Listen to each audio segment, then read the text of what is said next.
Hey guys, welcome back to the channel. This is story about what if Kushina sees how Naruto has been treated and makes plans to seek revenge from Konoha Part 1. Before I start, please do support for more amazing content and comments for Part 2.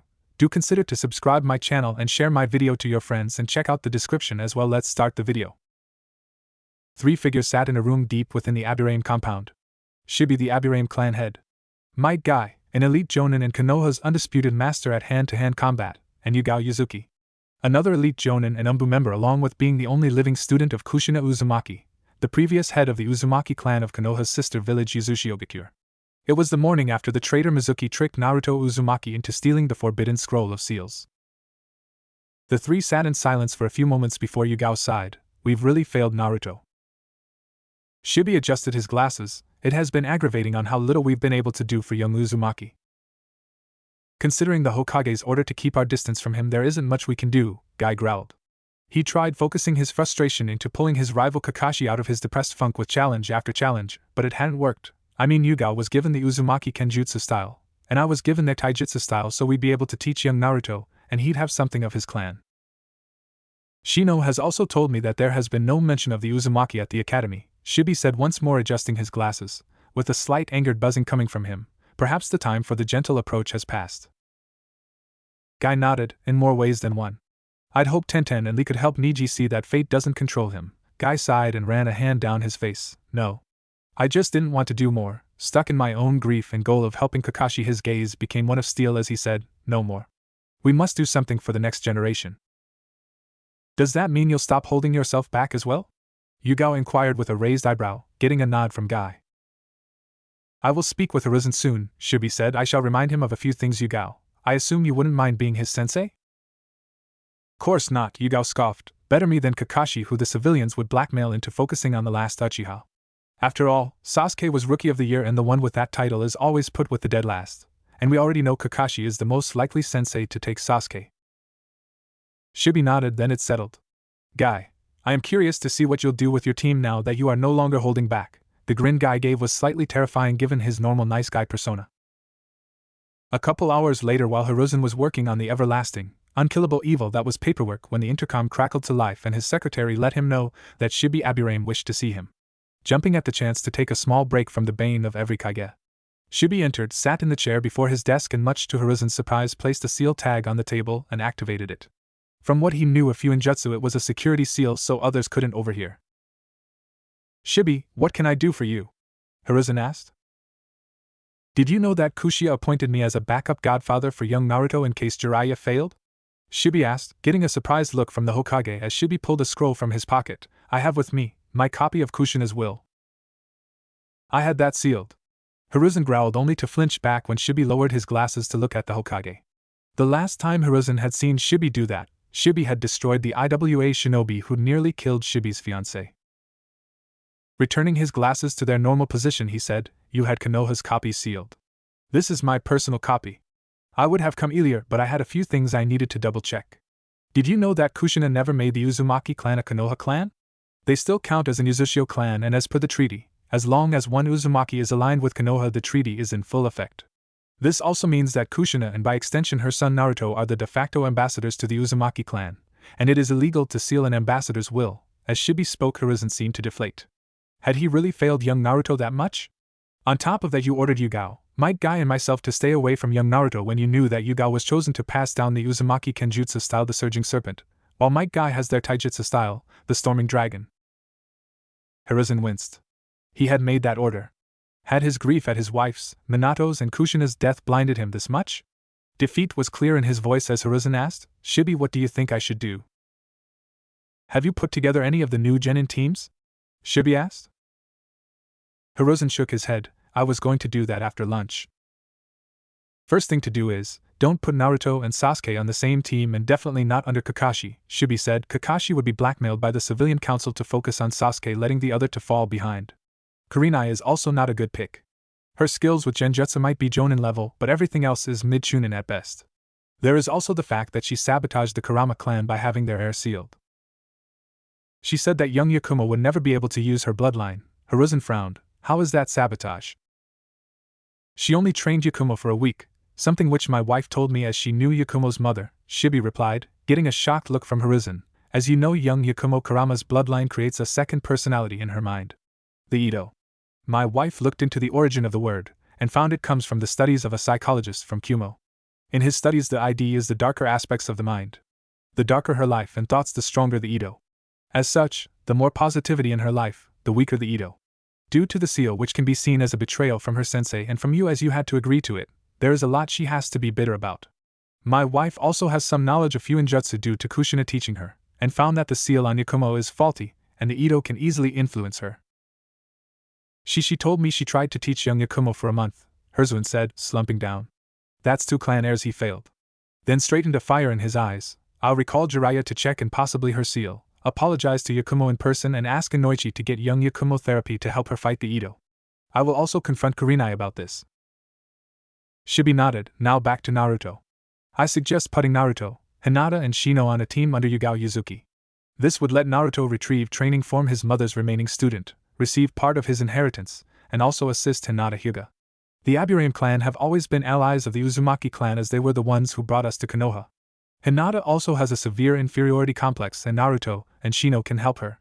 Naruto's enthusiasm is quite infectious according to Shino, and Shino's stoic calm is a good balance. They also have a wide range of possible specializations. Naruto has senses as keen as an Inuzuka, so could be good at tracking. The raw shaka of the Uzumaki so ninjutsu is a given. Due to both his parents excelling in Fuinjutsu along with being an Uzumaki, you could say the sealing art is in his blood, which along with his creative mind he could surpass both. He has pranked, outran and hid from the Ambu for years and in a bright orange jacket and pants. As such, if he has such high stealth skills now, what would happen if he wore colors appropriate for the area? His pranking has already laid the basics for a trap master, and given the Byakugan and Aburame Kikaichi, you have the grounds for an infiltration and sabotaging team. You also have a capture and interrogation team in the makings. The possibilities for this combination are immense, plus Hinata and Shino have never belittled Naruto unlike almost every other member of the class. Hiruzen stayed quiet as he thought about this. It's true that most of the class was antagonistic towards the young Uzumaki, so the teamwork that Konoha prided itself on would be next to impossible to create. Shibi's suggestion had merit. Why put this team under Yugao instead of Kakashi? The blackmail issue could be countered by a direct order from me. Kakashi spends all his time at the Memorial Stone and is late for every mission that is not an A rank, Shibi replied. He also uses the bell test as his sensei did and simply expects his team to work together. The bell test itself is flawed. It is a case of throwing 3 children together who might not even like each other and expect them to put their differences aside and work together. Tell me, Hiruzen, how many children have the maturity to put their feelings to the side to work with those they dislike if not completely hate? Hiruzen sighed. When said like that, he could see the flaw in the test. Even with his genin team, it was Tsunade who got Jiraiya and Orochimaru to work together, as the two even then had a strong dislike for the other. I see your point. The bell test is only good if the groundwork to make a good team is already there. Another problem is the Ninja Academy is under the control of the Civilian Council and is far too focused on theory, and the practical side suffers as a result. I would suggest making a small team to investigate if Naruto is the only one who's been sabotaged, though the fact he was and it wasn't caught means they had to teach everyone equally. We are still low on shinobi after the massacre and Kyuubi attack. As such, any sabotage on the upcoming genin could be seen as sabotage to Konoha itself. Hiruzen sighed and ran a hand down his face. Even more to do on his already full plate. Very well. I'll have Ibiki and Inoichi arrange the investigation. I assume that you've already spoken with Yugao since you specifically mentioned her? Indeed, Shibi replied. Hiruzen nodded. I'll make sure she gets the team. Thank you for bringing all this to my attention, Shibi. Depending on how things go, I might have you take over the overhaul for the academy.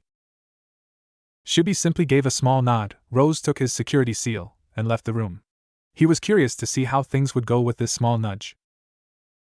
A week later, Naruto entered the academy, proudly wearing his forehead protector. Upon entering his homeroom for the last time, he hid a smirk at the surprised looks from all the other new genin.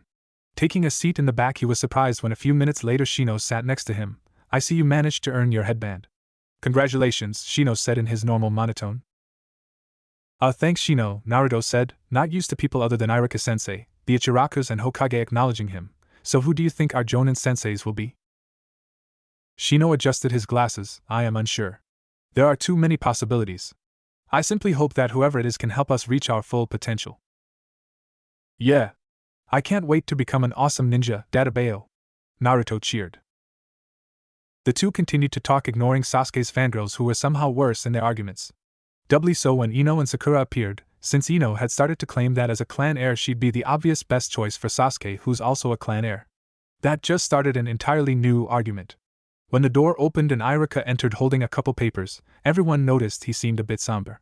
Seeing the argument Sasuke's fangirls were in, he made a single hand sign and shouted, "Shut up and take your seats." His head growing to almost comical proportions, but as always his big head jutsu got the job done. I'll keep this brief. First I want to say how proud of you all I am. I hope you all have long, fulfilling lives as proud shinobi of Konoha. Now on to the teams. Naruto noticed that teams 1 through 5 were either made of only civilian-born students, or members of minor clans. Team 6 will be Shino Aburame, Hinata Hyuga and Naruto Uzumaki under elite Jonin Yugao Yuzuki. Hinata let out a small eep at being on a team with Naruto and fought hard to keep herself from passing out. Doubly so since she'd taken a seat on the row below Naruto and Shino. Why does Naruto Baka get an elite Jonin instead of Sasuke? Sakura screeched, and was about to say more until she saw the glare Iruka was sending her. Sakura, you're a genin now, so act like it, Iruka growled, making the pink-haired Kunoichi gulp. You'll soon find that life in a classroom and life in the field are two vastly different things. Now Team 7 will be Kiba Inuzuka, Shikamaru Nara. Here Shikamaru and Choji sat up straight, and Sasuke Uchiha under elite Jonin Asuma Sarutobi. Ha! Take that, Naruto Baka, Sakura said before she could stop herself as she got up and pointed at Naruto. You're not the only one with an elite Jonin as your sensei. And Sasuke-kun's is directly related to the Hokage. Sakura, Iruka said quietly, though it still caused Sakura to freeze and slowly turn to the Chunin. As a genin you are considered an adult. So once more, act like one. Sakura gulped as she sat down. As Iruka coughed into his hand, Team 8 will be Choji Akamichi, Sakura Haruno and Ino Yamanaka under Jonin Ensui Nara. Cousin Ensui? Shikamaru said in shock, completely ignoring the fact he wasn't on a team with his best friend. I didn't know he was taking a genin team. Team 10 was another team made of minor clan members and civilians. You all have 1 hour for lunch before your sensei arrives. Take the time to get to know your teammates if you don't know them, and once again I wish you all the best of luck. Iruka then picked up the papers and left the room. Shino tilted his head slightly before shaking it. Standing up he said, why don't we get some food and get to know each other a little more? I must admit I know only the basics about you two, and I'm sure you both must have questions for me as well. Ichiraku's? Naruto suggested. What about the bakery a couple blocks away? The one near the weapon shop run by that old couple? Hinata suggested. Naruto frowned. He tried the place once and was instantly kicked out for making a disturbance when he was just browsing the menu, though maybe since he was a genin things would be different now. I guess that's fine. It's no ramen though. If Hinata and Shino noticed his small stutter, they didn't comment on it. During the walk the three spoke about themselves. Hinata spoke about her family's fighting style, the Jukin, and a few chakra control exercises that Naruto could try to get his massive amount of chakra under control. Shino spoke about his hive, how they could drain chakra and how he could communicate with them to spy on bandits, and the like. Naruto spoke about his high stealth skills, the shadow clone jutsu, and some of his favorite pranks. When Shino brought up his sexy jutsu, and that as it's a distraction technique, he could use that with his shadow clones to either overwhelm an opponent's senses, or a way for his shadow clones to get a surprise attack on the enemy. A Naruto? Hinata asked, nervously tapping the tips of her fingers together. How did you come up with that jutsu? Naruto shrugged. I saw how many people reacted to the swimsuit magazine in bookstores or those small orange books. I figured I could use that to my advantage, so I looked at those magazines whenever I had the chance to learn the form. Had some experimentation and voila. One special distraction technique that seems to work on everyone, including the Hokage. Hinata was relieved that Naruto got it just from swimsuit magazines, which were a lot better than some other places he could have gotten it from. When the trio arrived at the bakery, Naruto held the door for his teammates, but upon entering the cashier barked out, here to cause another ruckus? Yet though the moment he saw that not only did Naruto have a forehead protector but both the Aburame and Hyuga heirs were standing with the brat, he froze. Feeling sweat start to run down the back of his head at the angered look from the Hyuga and the unreadable look from the Aburame, he quickly backtracked. I mean, what can I get for you? Naruto was shocked at the reversal, but the three made their orders. Hinata got some cinnamon rolls, Shino got some berry and honey biscuits, one of which he slipped into his sleeve so his Kakechu could eat, and Naruto got a cinnamon roll, a berry and honey biscuit, a couple different kinds of cookies, and a new kind of food the bakery was experimenting with called quiche that originated from Takigakure at Shino's suggestion. The slice Naruto got had mushrooms, ham, and cheese. The cashier expected the demon brat to hate it, cause a stink and be thrown out, but upon taking his first bite Naruto's eyes went wide. This is amazing. It's not as good as ramen, but it's still good. The cashier was dumbfounded as the trio went back to their conversation while keeping their voices down. Once the trio returned to the academy, they sat off to one side and waited for their sensei to arrive. 10 minutes later, the door opened and 3 jonin entered, 2 men and a woman. All 3 wearing the standard Konoha jonin attire. The first man had his black hair pulled back into a single ponytail, had large shadows under his eyes as if he was always tired, and a small goatee. The next male had short black spiky hair and beard, and had an unlit cigarette in his mouth. The third was a woman with a sheathed sword on her back and waist-length purple hair. "Team 6 with me," the woman said, Naruto, Shino and Hinata quickly moving down to stand before her. "Team 7, come here," the bearded jonin said with Kiba and Sasuke moving down, Shikamaru leisurely walking down before his sensei barked out, "Move it, Naro!" Shikamaru picked up the pace with Ensui snorting in amusement.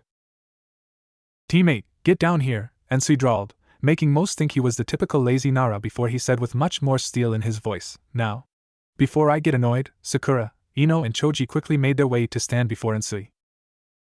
"Do either of you mind if we take the roof?" Yugao asked. "Go ahead," Asuma replied, "we'll head to our training ground." "And we'll head to ours," Ensui said and turned and left. "Follow me." His genin quickly followed their sensei. Heh. It's not often you see a Nara put their lazy tendencies aside, Asuma chuckled before turning to his team. "Come on. We're going to training ground 12. Yugao turned to her genin with a small smile. "As I said, we're heading to the roof. Follow me." When the 4 got to the roof, Yugao took a seat on a small chair and motions for her students to sit on a bench before her. "Let's get right to it, shall we? I'll introduce myself, and would like you to do so in a similar manner. My name is Yugao Yuzuki, the last remaining student of Kushina Uzumaki." Here Naruto's eyes went wide at the last name. "My focus is Kenjutsu, specifically the Surging Serpent, which I learned from Kushina-sensei, and the Hidden Tree Crescent style from my colleague Hate Gecko, who is considered Konoha's top sword master. My current dream is to make the 3 of you the best shinobi I possibly can. I like practicing with my sword, training with Hate, and the occasional trip to a spa. I dislike slackers, those who become shinobi to impress others, and those who let others control their life. Now Shino, why don't you start?" Hinata shifted slightly at the mention of impressing others. Shino adjusted his glasses. "My name is Shino Aburame, heir of the Aburame clan. My current focus is advancing in skill with my family's ninjutsu style that uses our Kikeichu. My current dream is to discover new types of insects, or failing that, to find new ways to use my Kikeichu. I like studying insects, fresh fruit, honey, and spending time meditating in the forest. I dislike those who insult or needlessly kill insects. Parasites such as fleas, lice, and the like, and those who make rash judgments or comments, and do not retract those statements when proven wrong." When Yugao looked at Hinata, the girl gulped but managed to gather her courage. "My name is Hinata Hyuga, heir of the Hyuga clan. My current goal is to get better at my family's taijutsu style, the gentle fist." And Hinata gulped and tried to talk about Naruto before shaking her head. It would take a long time before she was ready to talk about her crush, but at least she wasn't stammering like she normally did. "I like cinnamon rolls, my younger sister Hanabi, pressing flowers and stargazing. I dislike how my family is split, whe when tradition dictates the present to the point there's no progress, and I don't have the best opinion of Kumogakure." When Yugao turned to Naruto, she saw he was completely still, his shocked expression plain as day. Clapping her hands in front of his face, she gave him a kind smile. Anyone would be stunned to hear the name of the woman who was most likely their mother out of the blue after all. Naruto quickly shook his head and got his normal cheer back. "I'm Naruto Uzumaki, Databeo." Naruto cheered. "My current goal is to become good enough to become Hokage and gain everyone's respect. I like ramen, pranking those who deserve it, and like Shino, spending time in the forest to clear my head and come up with new prank ideas. I dislike the 3 minutes it takes to make instant ramen." Mizuki team and Sasuke team. Yugao nodded. "All right. Now normally there'd be a second test to prove you're worthy of the title of genin, as the academy test is to show you have the base skills. However, just because that's tradition does not mean it's legally required. As such, I'm going to do my best to turn you 3 from the rough chunks of coal I found you, and turn you into gleaming diamonds of what it means to be a shinobi. First off," Yugao turned to Naruto, "I need to know this. Were you properly taught how to read and write?" Hinata and Shino's eyes widened and quickly turned to Naruto, who blushed and looked away, but that was all the answer Yugao needed. "Thought so. So for the first few days we'll be training at the Aburame compound. Shino's mother Orchid also knew your mother and is willing to teach you the basics of Fuinjutsu, or as it's more commonly known, the sealing arts. She plans to abuse your ability to make shadow clones to rectify that problem in one day." "How would shadow clones help with that?" Naruto asked, scratching his head in confusion. "Alright. Let's go through a hypothetical scenario," Yugao said. "Let's say we're infiltrating an enemy stronghold, and we come across a door. You send a shadow clone in as a scout, you trip a trap and a kunai launcher activates and kills the clone. You would know how far in your clone was, what triggered the trap, and what kind of trap it was. So if you use that when training chakra control, then even if you use only a single clone, you are literally cutting the training time in half. Naruto's eyes lit up at the potential of the jutsu he learned. As his mind was whirling with possibilities, Shino inquired, if the jutsu is that useful, why is this my first time hearing about it? Because it's considered a kinjutsu for 2 reasons, Yugao explained. First reason is normally only a jonin has enough chakra to use it and continue fighting, as it takes your chakra and evenly distributes it between you and the clones. So a single clone would have half your chakra, 2 clones would each have a third, and so on. The second reason is not everyone can handle the memory transfer, and in a fight that can be dangerous. I plan to get you and Hinata able to make at least 1 clone, and then have the clones do simple exercises like various taijutsu kata or chakra control exercises. When they burst, you two will be meditating and we'll slowly work up to combat exercises with them. I made almost 100 when I fought Mizuki team, Naruto said, once more confused. How was I able to do that if the jutsu split my chakra? And how come I wasn't affected when they burst? As I said, some people can't handle it. If you can handle almost 100 bursting at once, then that shows you have a good affinity with the technique. You are also a member of the Uzumaki clan of Yuzushiogakure, Yugao explained and raised a hand to prevent Naruto from speaking. Yes.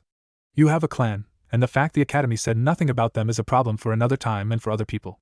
Your mother Kushina Uzumaki was one of the few survivors of Yuzu when a combined army of Iwa, Kumo and Mizu invaded them at the start of the Third Shinobi War due to being in Konoha at the time.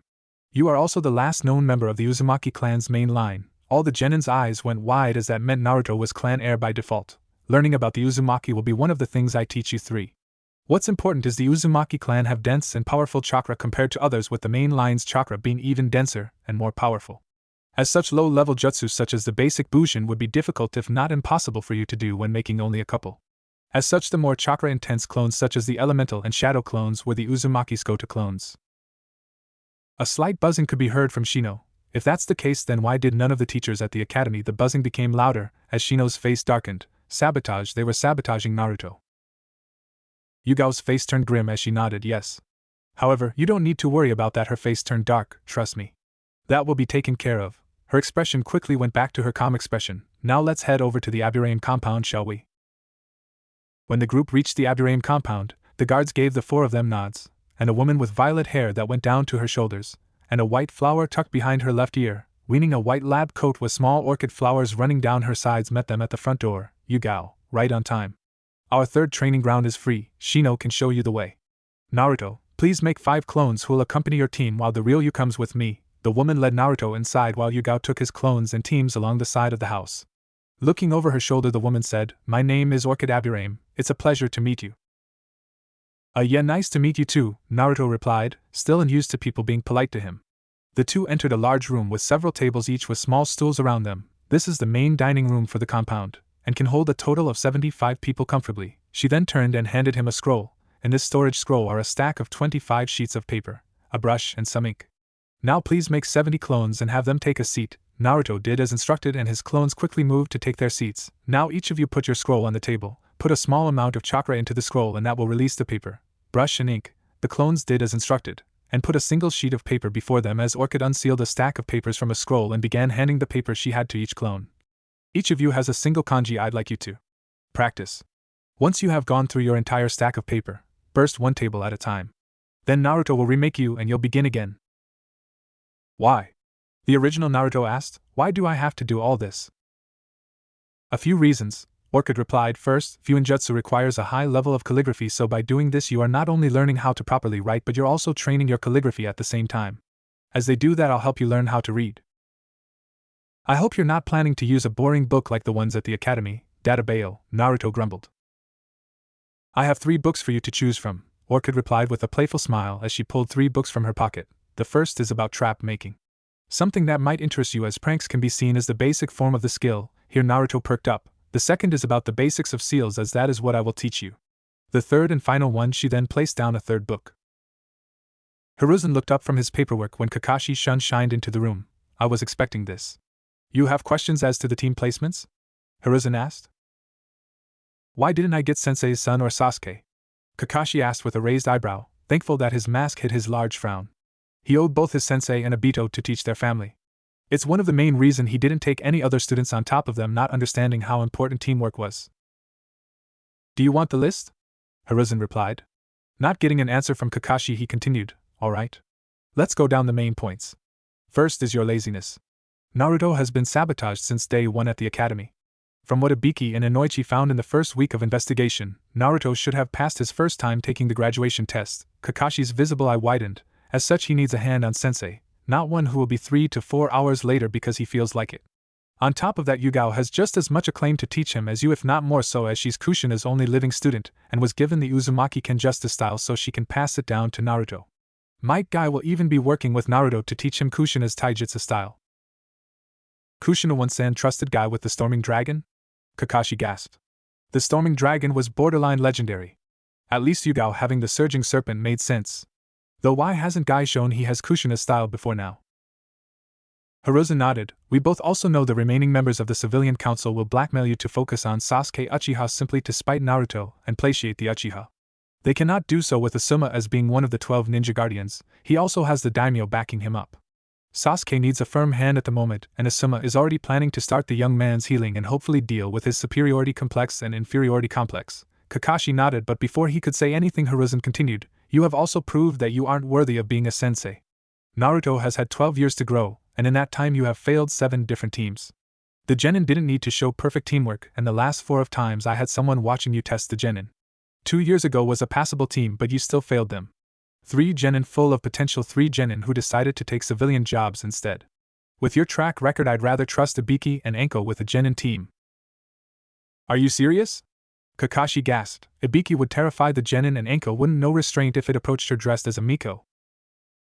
Yet they'd prove more worthy, sensei.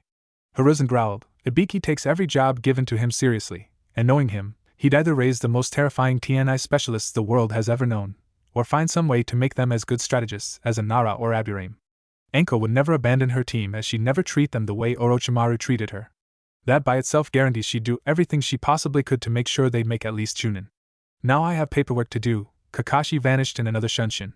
For a moment Hiruzen considered pulling out his crystal ball to see if Kakashi was doing something productive, but pushed the thought to the side. He still had far too much paperwork at the moment. Team 8 entered their training ground, and Ensui Nara turned to his genin team. He'd already looked at their profiles, and knew he'd have a lot of work ahead of him to get them up to be proper genin. Alright, you 3. The 3 looked at their sensei. Ino had a pompous look, as if she thought she could boss him around. Sakura was slightly nervous, though she also sent Ino several annoyed glances. Choji had pulled out a bag of chips and started munching on them. I'm going to be blunt because it's too troublesome to be subtle. You kids are far too pathetic. Before Ino or Sakura could speak up, he continued, let's go down the list, shall we? Ino, you are the classic example of a pampered princess who, despite coming from a military family, and should know how to behave, are lazy, expect things to just go your way, bossy and prone to loud tantrums if things don't go your way. Sakura is very similar, and both of you have also been doing the one thing that could easily be fatal for any warrior, Dieting. Choji gaped and looked at the two as if he was personally offended, while Ino and Sakura's eyes turned red in anger from what he said about them. I'll have to have words with Inoichi, since he should have stomped that down years ago. Sakura is only slightly more acceptable since she comes from a civilian background, but the academy should have gone over the shinobi diet early on. Choji, on the other hand, is weak-willed, prefers to let others think for him, and only puts in effort when food is on the line, so here are some ground rules. Ensui then grabbed Choji's bag of chips and, using pure chakra manipulation, incinerated it as his eyes became cold as steel. 1. Ino and Choji will only practice their clan styles with their clan. 2. There will be no breaks unless I say so. If I tell you to run laps for half an hour, then you either run those laps or run until you are unable to move. 3. You will be here by no later than 6:30 in the morning every day unless otherwise stated. What? Sakura yelled. What about my beauty, sleep, and figure? You want to worry about those, then drop out of the military. Ensui growled as he flared a small amount of killing intent. This is real life, not some fantasy story where a prince in shining armor will swoop in and rescue you. You either get the skills to survive being a ninja or you die. Sakura took a step back and gulped, while Ino and Choji shuddered. No takers to hand in your protectors and leave now? Good. Now I marked out a track around the field. 50 laps. Go! The 3 genin bolted, if only to get away from the killing intent their sensei was still releasing. As they ran, he made a single shadow clone and sent it off to speak to the genin's parents. He'd save Sakura's for last, as that was bound to be the most troublesome. Asuma leaned against a tree as he looked at his team. Kiba couldn't keep still and was shifting from side to side, while Akamaru sat at his side and was looking at him curiously. Shimikara had his hands in his pockets and slouched over. Both signs of the typical Nara laziness. However, he knew that Shikimura could outlazy even most Jonin Nara. This showed both his potential, since the smarter the Nara the lazier they tended to be, but it also showed he couldn't half-ass this. Next was Sasuke Uchiha, who even now was off to the side, isolating himself. Asuma would have to tread carefully here, as Sasuke's lust for power was well known, and if he mishandled the kid, the last Uchiha could easily go nuke Nin like his brother. Alright. Let's go over what we'll do, shall we? Asuma said as he focused fire chakra between his fingers and lit his cigarette with them. Shikamaru, you'll mostly get strength and body training. Using your mind and strategies are all well and good, but if you can't keep up with your opponent, or are too slow to use those strategies, then what good are they? Seeing he wasn't getting through to the young Nara, he tried a different tactic. Alright, Shikamaru. Let's put it this way. If Choji was on this team and you didn't have the speed to do your jutsus fast enough or even move fast enough, there's a good chance he'd be dead because you couldn't do what you needed to. That got a reaction. Shikimuru's eyes went wide, and it was clear his mind was running through several scenarios as we went through what Asuma said. Seeing the Nara slowly stand up straight, Asuma knew he'd gotten it through the young Nara, at least for now, though Shikimura would never let his best friend die. Kiba, the young Inuzuka, perked up, curious what his sensei would say. You've got a good grounding for your family's taijutsu style. However, you're too hot-headed, and didn't put all that much effort into the theoretical side of shinobi life. That's not too bad, as from what I can tell, the academy left a lot of the theory that's actually needed for the shinobi life out. So while you're going through some exercises, I'll have a clone work with you on the theoretical side. Of course, that won't be the only thing we'll do, but for the first couple weeks it's what we'll focus on. Finally, he turned to his last student, Sasuke. Sasuke gave a small grunt and turned to look at his sensei. Few things. First is the lingering trauma from that night. That can hinder you in battle if you ever face your target. Anger can blind you or create mistakes and openings that opponents can use against you. If you ever face them, or even if some just brings it up, you need to be calm and not let them affect your mental state. With me so far? Sasuke thought about it. At first he was just going to scoff and ignore his sensei, but just thinking about him made his blood boil and anger to fog his mind. Fine, Sasuke said. How do we deal with the trauma? That's the part you're not gonna like, Asuma said, taking the cigarette out of his mouth for a moment as he blew out a bit of smoke. You'll need to see a Yamanaka for therapy. I'll make sure they're not gonna report to Ino so you won't be bothered by your fangirl.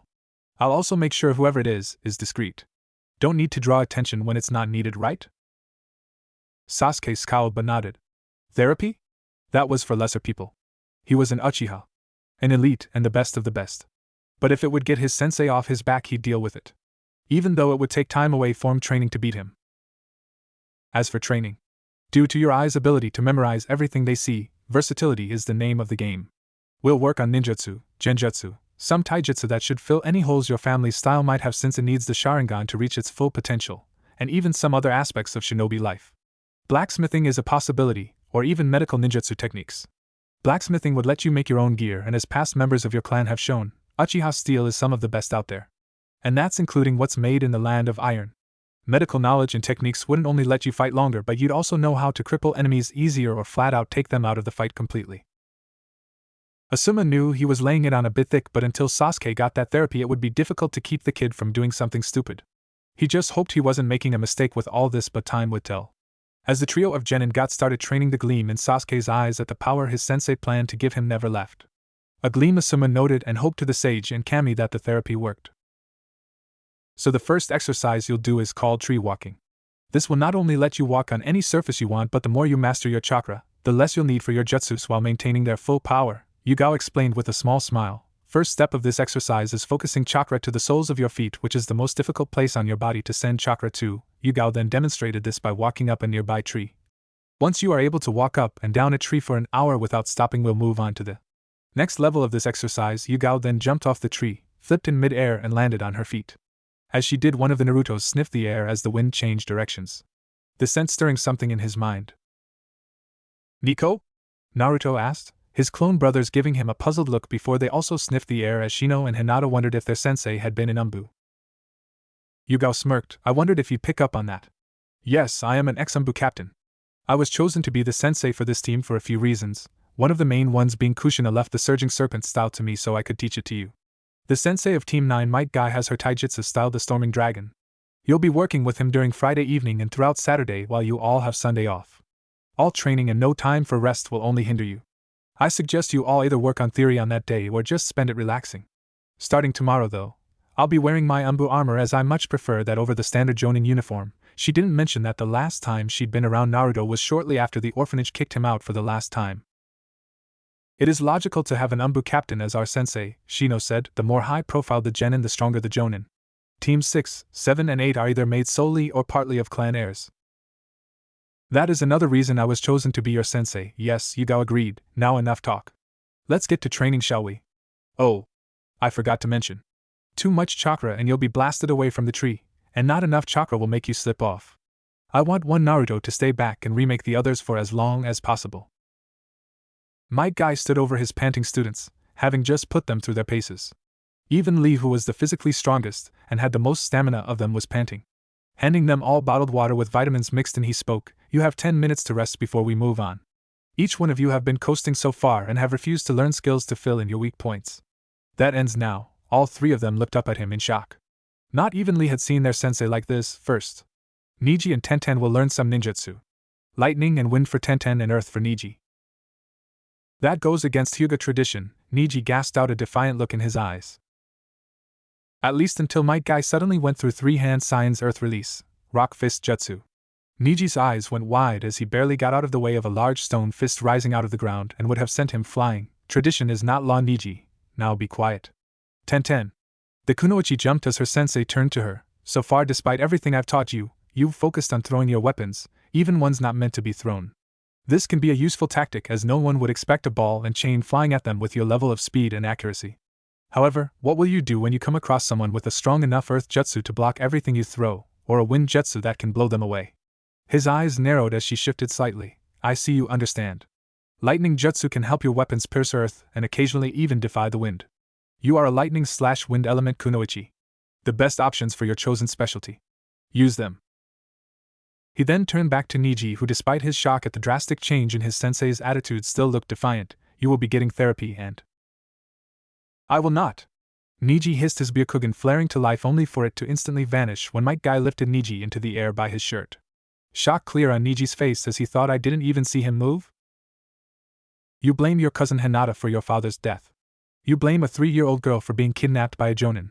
At Might Guy's words, Tenten and Lee gasped as they looked at their teammate, now knowing why he was always so spiteful to the Hyuga heiress. She hadn't even started training yet. Niji.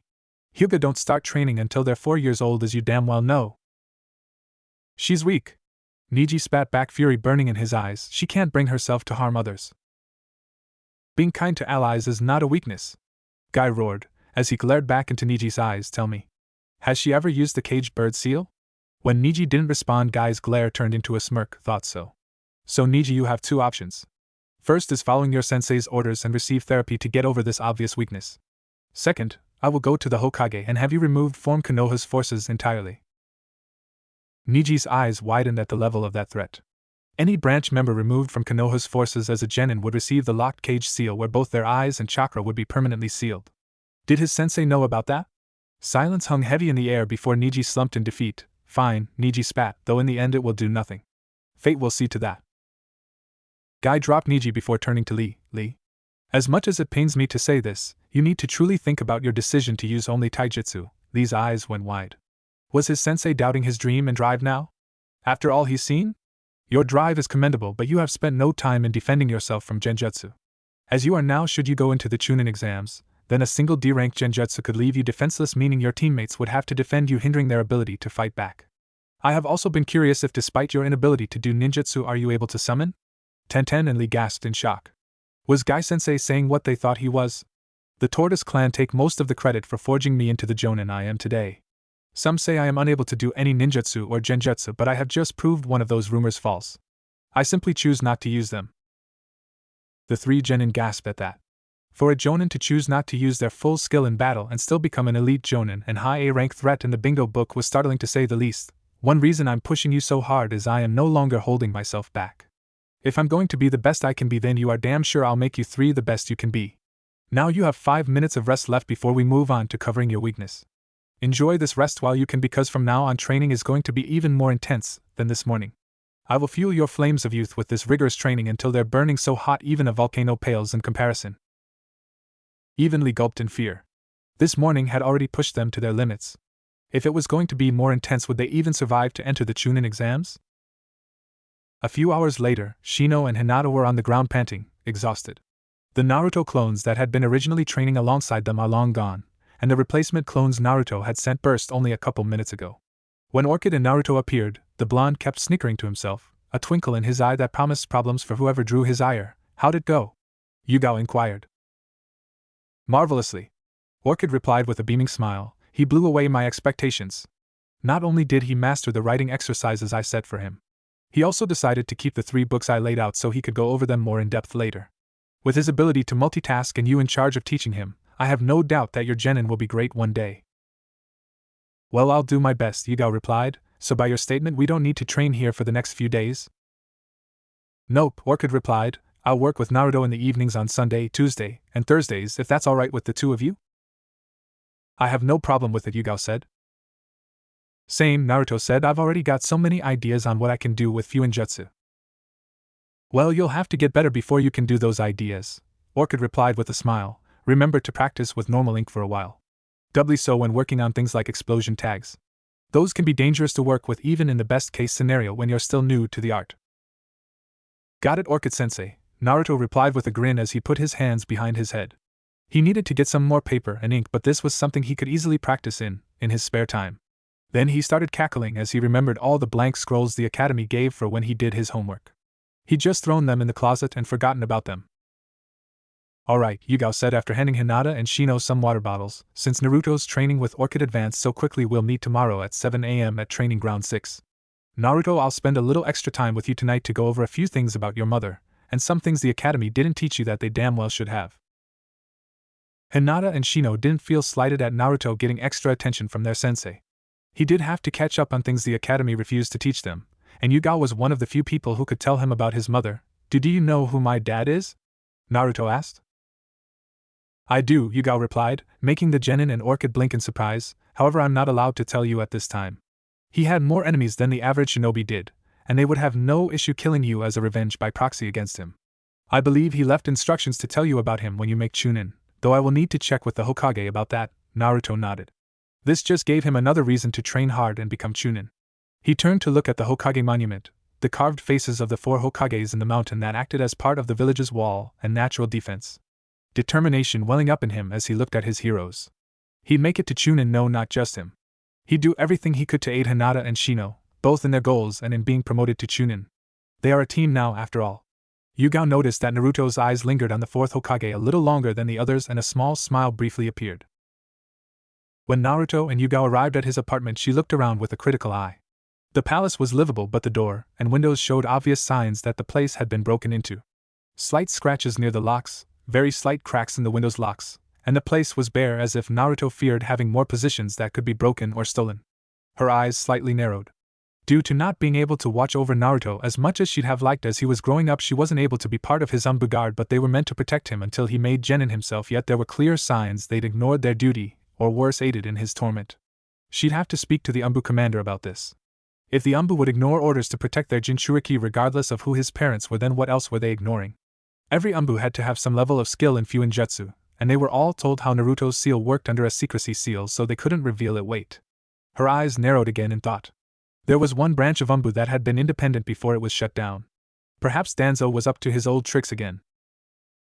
All this went through her mind in moments, but when she turned to Naruto, she once more had her kind smile. All right. Let's go over what the academy should have taught you first. Sitting down at his table, Yugao went over the main points Naruto needed to know, such as a balanced diet and correcting some things that were incorrectly taught. Once that was done, Yugao gave the excited genin a small smirk. Clapping her hands, she said, "All right. Now that all that is out of the way, let's get to the history lesson you care about, shall we?" Naruto pouted at Yugao, talking about his mother a history lesson, making her chuckle. As stated previously, Kushina Uzumaki was one of the few remaining members of the Uzumaki clan. Yuzushiogakure, their home, was Konoha's sister village. The first Hokage's wife was Mito Uzumaki, and if I'm remembering correctly, Kushina-sensei one mentioned Mito was her great-aunt. Uzumaki not only have dense and powerful chakra, but they also have an incredibly strong life force, so they are able to live well past 100 years old. Mito-sama was in her 70s when Kushina-sensei arrived in Konoha. I don't know who the oldest Uzumaki ever was though, so don't ask. Here she gave Naruto a teasing grin, making him chuckle. She was an absolute master of the Uzumaki Tai and Kenjutsu styles, and her mastery of seals, equaled if not surprised the fourth Hokage's. Naruto's eyes went wide before a fox-like grin appeared on his face. Well, if she's that good, and I've got the shadow clones I can use to train with, do you think I could become just as good if not better? He asked. You very well might. Yugao replied. No one knows what the future holds, but I can promise you it won't be easy to surpass her skills. The only few ninjutsu master I know of who had more skill than her was Mito-sama, who was the one who taught Kushina-sensei. Kushina is one of the few S-rank kunoichi Konoha ever produced. Off the top of my head, the only other one is Tsunade Senju OH. Speaking of the Senju, I completely forgot to go over something. What's that, sensei? Naruto inquired, head tilted slightly.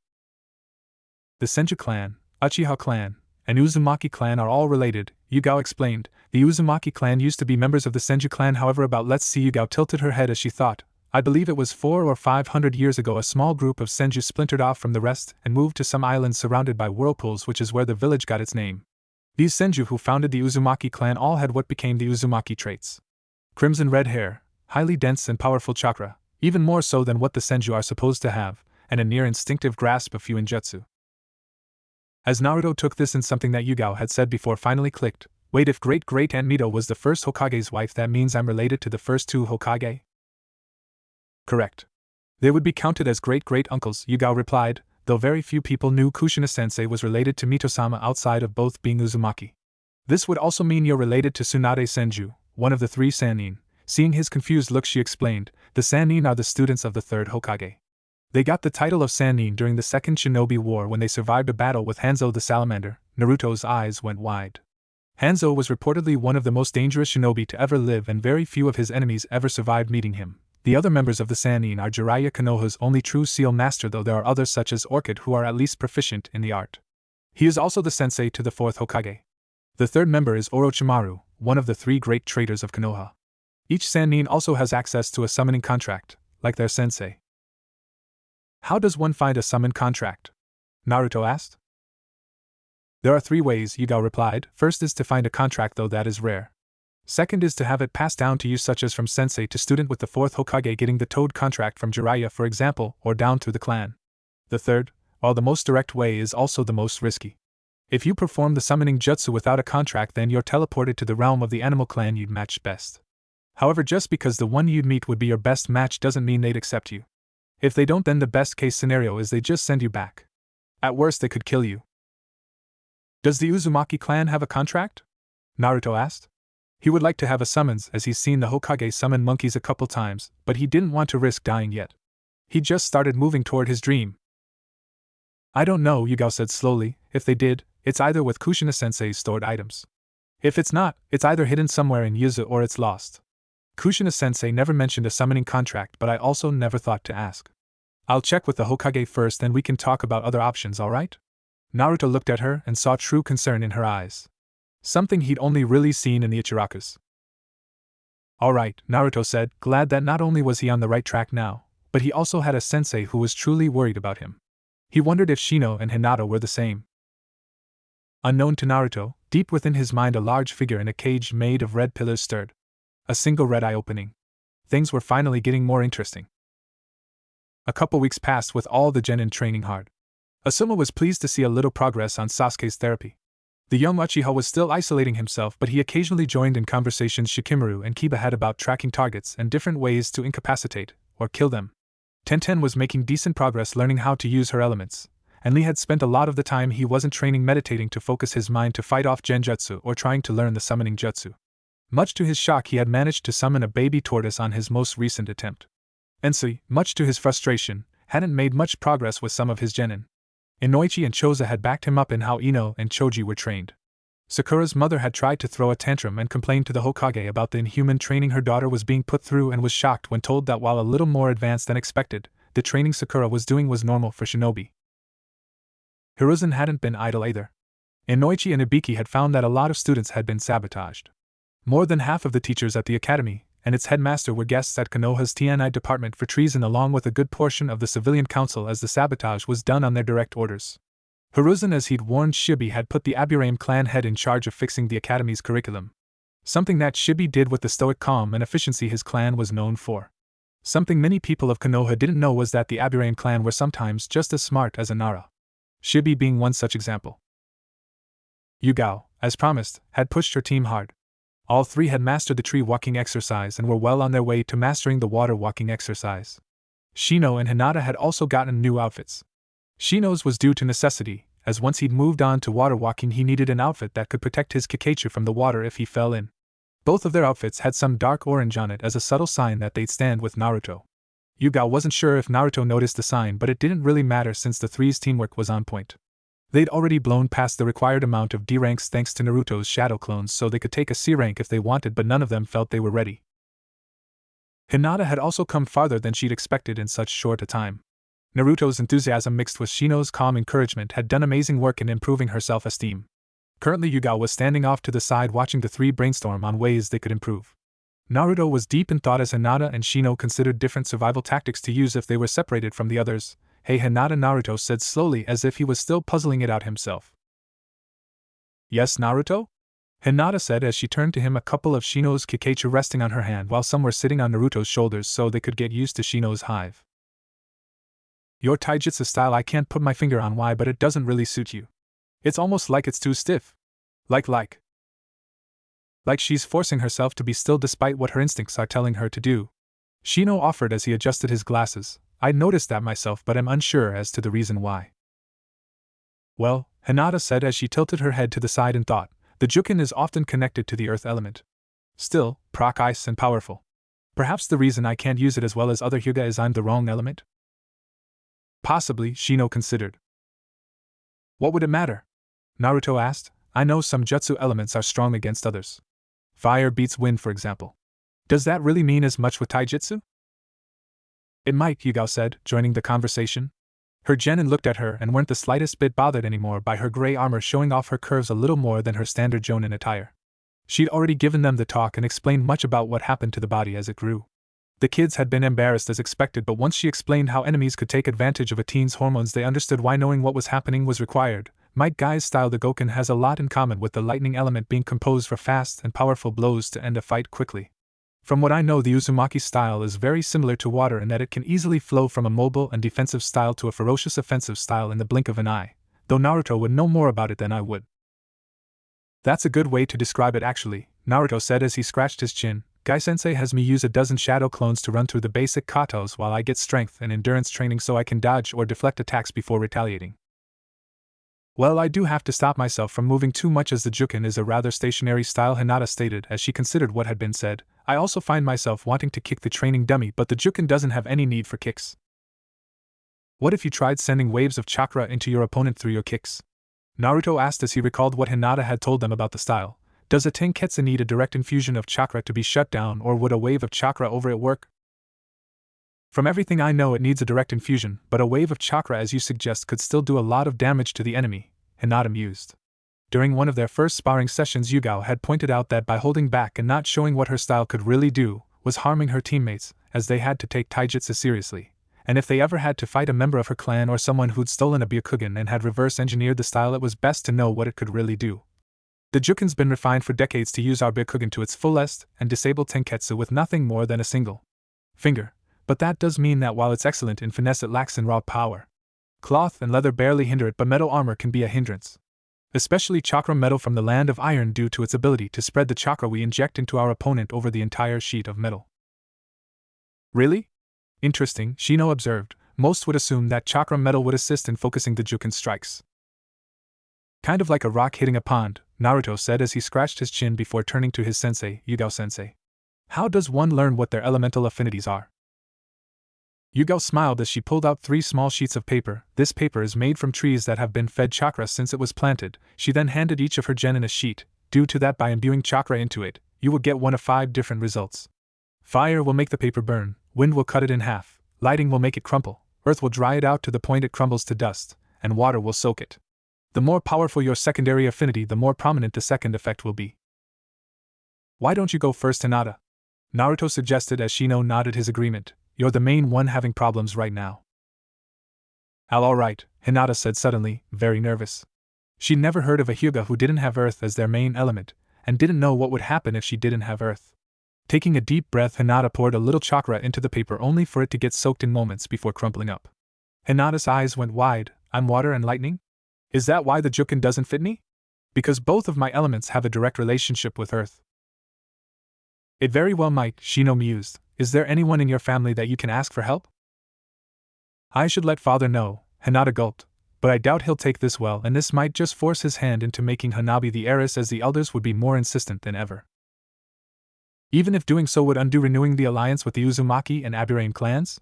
Naruto asked, making everyone look at him in surprise.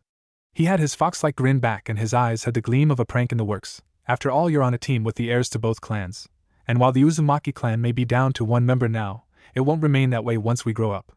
Uzushio could easily rise from the ashes and become as strong as it was in its prime, if not stronger. Plus, I am a direct relation to 3 S-rank Kunoichi of Konoha, and one of them was the first Hokage's wife, meaning you'd also be allied with the Senju clan, at least once I make contact with cousin Tsunade, that is. Hinata's jaw had dropped from just how deviously clever that was. It was also an incredibly subtle threat from Naruto that if they abused Hinata, they'd lose any chance of an alliance with the rebuilding Uzumaki clan and losing the one with the Aburame clan. And once word of it spread, the Hyuga would lose standing rest of Uzumaki's and Aburame's allies. Possibly even their standing with Konoha as a whole. On top of that, Tsunade Senju was not a woman to be taken lightly even now after all the time she's been away from Konoha, and if she ever returned she'd have an incredible amount of political power, That is amazingly well thought out, Naruto, Shino said, awe creeping into his voice, which made his teammates blink. That was the first time they'd ever heard anything other than Shino speaking in a monotone. I must admit, despite how devious your past pranks were, I wasn't expecting you to be this cunning. I apologize for underestimating you. Naruto said, tilting his head slightly as he scratched the back of his head. Don't worry about it, Dadabayo. Aren't shinobi supposed to make others underestimate them? Yugao didn't even bother to hide her proud smile. The 3 had grown in leaps and bounds since she started training them, and this was just more proof of that. Perhaps she should take them on their first C-rank soon. What about you, Shino? What elements did you get? Focusing his chakra, he saw his chakra paper begin to crumble to dust before the corner cut itself off. Earth and wind, huh? Interesting. Earth is one of the most common elements, though to have wind as well, Yugao said in thought. Wind is the rarest of the elements, and the best for direct combat. Perhaps once you have more chakra, you'll be able to use that to your advantage. Earth is the best defensive element after all. Defense and offense, Shino said in thought before he turned to Naruto. Do you think you could make some seals that can infuse elemental chakra into Kikaichu? If not, I believe I can work with father to find a way to achieve the same results. Naruto tilted his head. It might be possible, but that would be a pretty advanced seal. Too much chakra and the Kikaichu might die, as they might not be able to absorb it fast enough, and too little chakra and nothing would happen, or it would take too long to get any useful results. Kinda like the tree walking, he then pulled out a notebook and started jotting things down. Perhaps if the chakra is absorbed over time? His teammates sat and watched him work. Naruto, like all Uzumaki, had an instinctive grasp of the art, and despite only working on it for a few weeks, was already as good as some of the more lazy Umbu. Yeah, I think I got something. I think if they absorb a large amount of nothing but the elemental chakra over an entire day, along with a second matrix to accelerate their natural evolution, I'm not sure how long the evolution would take, but I'd guess it would be at least a couple weeks. I'm not advanced enough to make the proper seals though. That is fine. Just knowing it is possible is enough for now. I will still speak with my father about this to see if he has another option. If he has a solution, then perhaps we could try both options, Shino replied. I will also speak to mother about this, as the project would be fascinating for her. Naruto nodded and put the notebook back in his pocket. I'll work on this in my spare time. It'll be a fun project even if your dad has a better option and we don't use it. Now let's see what elements I got. Focusing his chakra, Naruto's paper split in half before both halves grew soggy. Wind and water, huh? Hey sensei, what elements did mom have? The exact same, Yugao said. It's one of the reasons she was so dangerous with the 2 Uzumaki styles. Wind chakra made her blade sharper than even Mizu's Kiba blades, and by channeling water chakra to her muscles she became incredibly flexible and would dance around the enemy's attacks. Did mom have a chakra metal sword?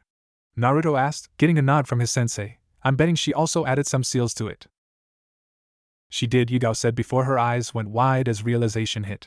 She made a clone which shunshined away. Her sword is still with her stored items. My clone is off to ask the Hokage if we can gain access to them. Perhaps she left some notes on Fuinjutsu which will help you advance.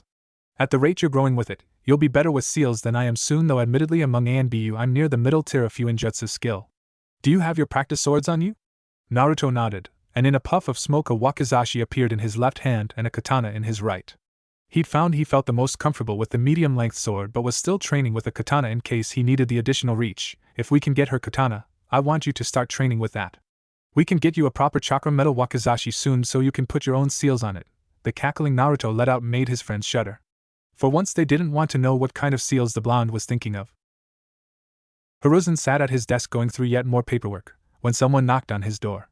Curious. Why didn't his secretary inform him he had a visitor? Looking up he saw Yugao enter the room. Ah.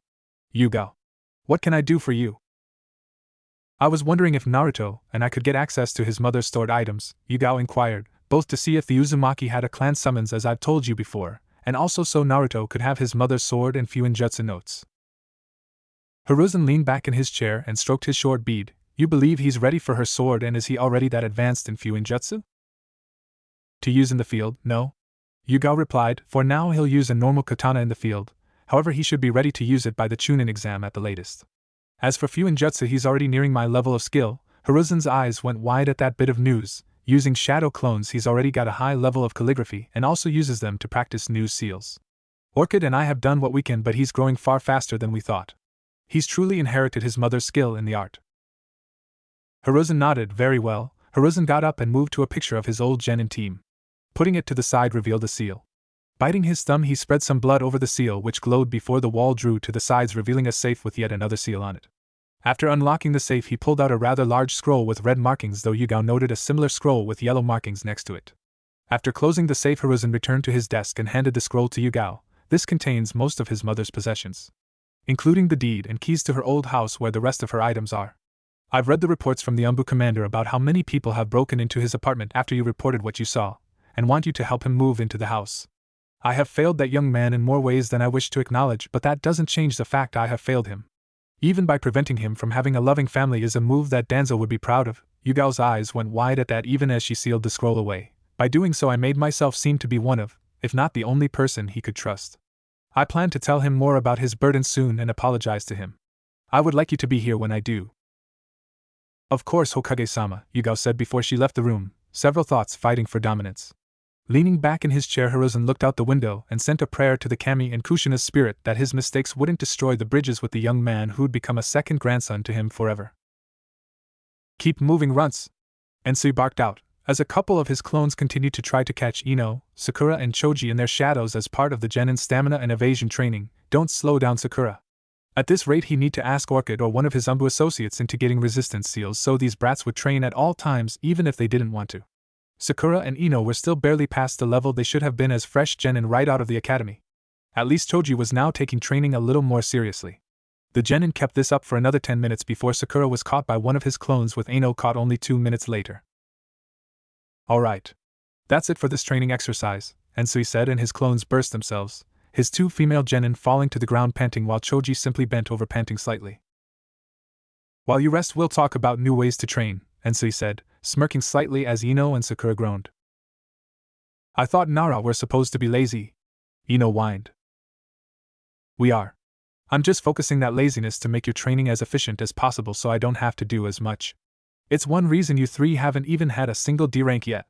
Ensui replied with a small chuckle, making Ino and Sakura glare at him. Not my fault you 2 are so weak from ignoring your training and dieting. This feels like hell to you. Now let's start with the least pathetic of you. Choji? Your growth has been decent since we started, and I'm glad you're taking things a little more seriously. I've considered weapons for you, and we've got a few options. First, simple brass knuckles or gauntlets. Your style is already one based on pure power, so the extra weight of the gauntlets, or focused power of the brass knuckles, wouldn't change that much. Another option would be a kanabo. A simple but effective weapon, and with your family's raw strength you could give some of the oni in stories of old a run for their money. Choji gained a thoughtful look as he considered what his sensei told him. Would it be possible to give all 3 a try to see which one works best? Ensui gave his male genin a smile. Something that was somewhat rare with how often his genin got on his nerves. Looks like Choji had grown a little more than he thought. It is, and I was already planning on that. It'll take a little time to get the knuckles and gauntlets though, since shinobi don't normally use those. The closest you'd get are knuckle knives like Asuma Sarutobi uses. With your fire element, if you get weapons made out of chakra metal, then very few people would want to get in taijutsu range with you. Turning to Ino he said, Ino, you're a water and fire element. Long-range ninjutsu would be your best bet for offense, while getting a taijutsu style similar to the one the medics use wouldn't be a bad idea either, as their style focuses on dodging and letting your enemy wear themselves out. What about me, sensei? Sakura asked. Well, your earth and water nature means you're mostly on defense, and Sui replied, though you'll need a lot more chakra before I even think of teaching you any jutsu. Apart from earth and water jutsu, you'll also focus on genjutsu due to your high level of control, even if most of that control comes from just how little chakra you have, Sakura wilted. She'd hoped that her sensei would teach her more than all this training to improve her strength, stamina, and chakra. Was she really that far behind when it came to what mattered to shinobi? Sasuke would never bother with her if she was truly that weak. Thinking about the Uchiha again? She winced. How did her sensei know every time her thoughts wandered to her darling Sasuke? How many times have I told you that your fangirl mentality can and will get you or your comrades killed? And Sui fought back the urge to groan as Sakura's thoughts once more drifted onto the Uchiha. Her mother had really done quite the number on the girl, by telling her she was destined to marry the Uchiha heir, since shortly after the Uchiha massacre. He was beginning to wonder if he should look into getting Sakura out from her mother's care.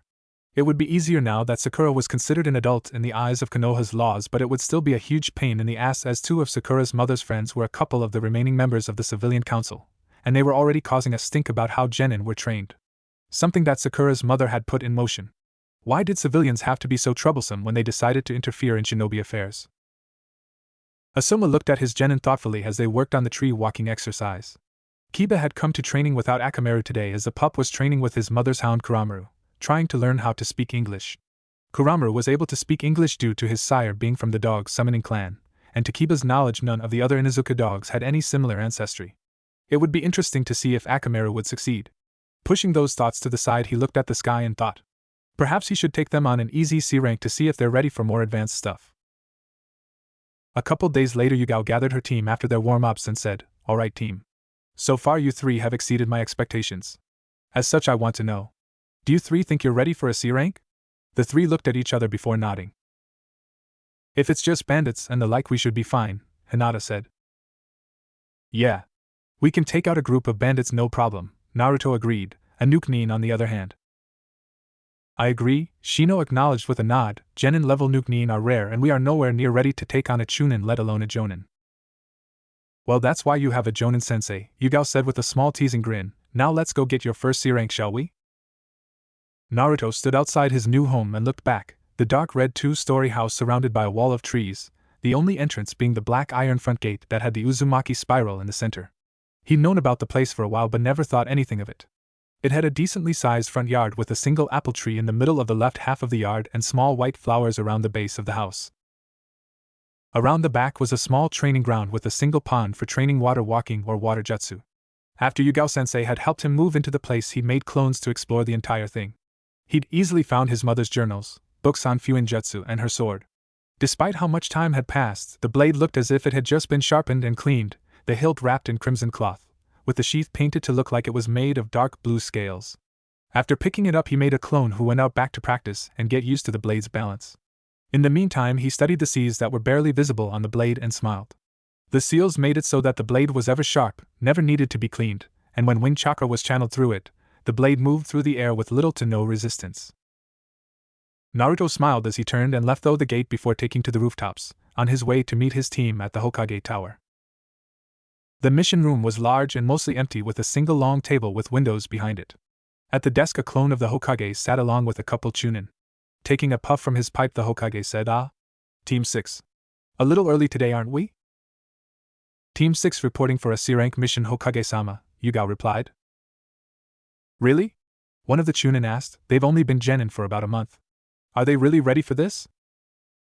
"They surpassed the requirements I set for C-ranks last week," Yugao replied with a smirk, making the Chunin blink in surprise. "However, they didn't feel like they were ready yet." "And now they feel they are," Hiruzen said with a nod. Noticing Naruto shifting slightly, he smiled. "It is nothing to be ashamed of if you felt you needed a little extra time. C-rank missions can be dangerous. Let's see what we have for you, shall we?"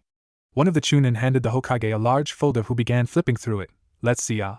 There is a small bandit group harassing travelers, who travel between the land of fire and land of grass. They've been focusing on a small roadside inn, and reports say there should only be about a dozen men, however there could be more hiding in the nearby woods." "We accept," Yugao said, and was handed a scroll with the details from one of the Chunin. Turning to her genin, she said, "All right.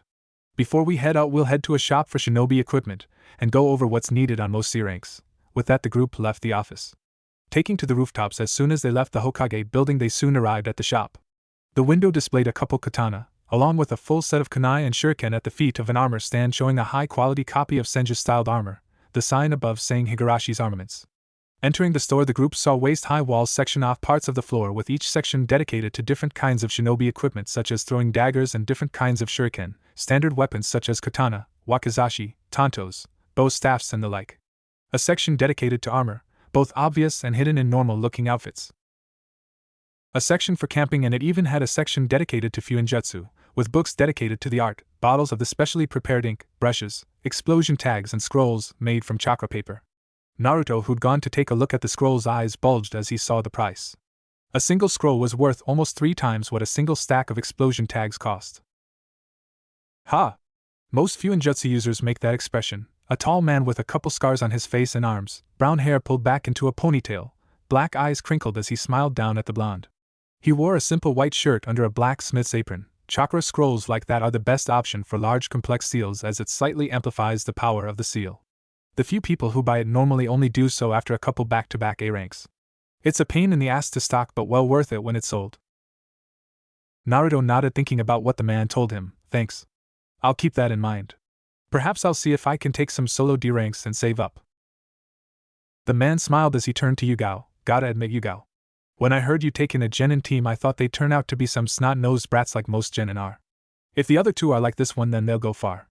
It's obvious the kid's already considering what the chakra scrolls can do, and he's willing to work for his goals rather than expecting things to be handed to him now that he's a shinobi. Yugao returned the grin. I got a good set, Tenchi. In fact, these 3 are about to go on their first C rank, and we came so I could teach them what items they'd most likely need. Looking at her genin, she said, This is Tenchi Higurashi, a retired elite chunin and one of the best blacksmiths in the village. Glad you're not half-assing teaching them, Tenchi grinned. It's still surprising how many Jonin sensei don't even go over what the genin need on C ranks until after they've already gone on one. Tenchi gave the 3 genin one last nod before going back to the counter. Alright. So for this C rank we'll be gone for a week or 2. Do any of you already have camping gear? Yugao inquired, her genin shaking their heads. So we'll get a full set for each of you then. You'll want to get your tents and sleeping bags checked at least twice a year to make sure they're still watertight. Shino's Kakechu can take care of any pests that try to harass us, but we won't always have an aburain with us, so you'll also want some insect repellent. Field rations are also a must as you won't always get a chance to hunt for food, the genin nodded.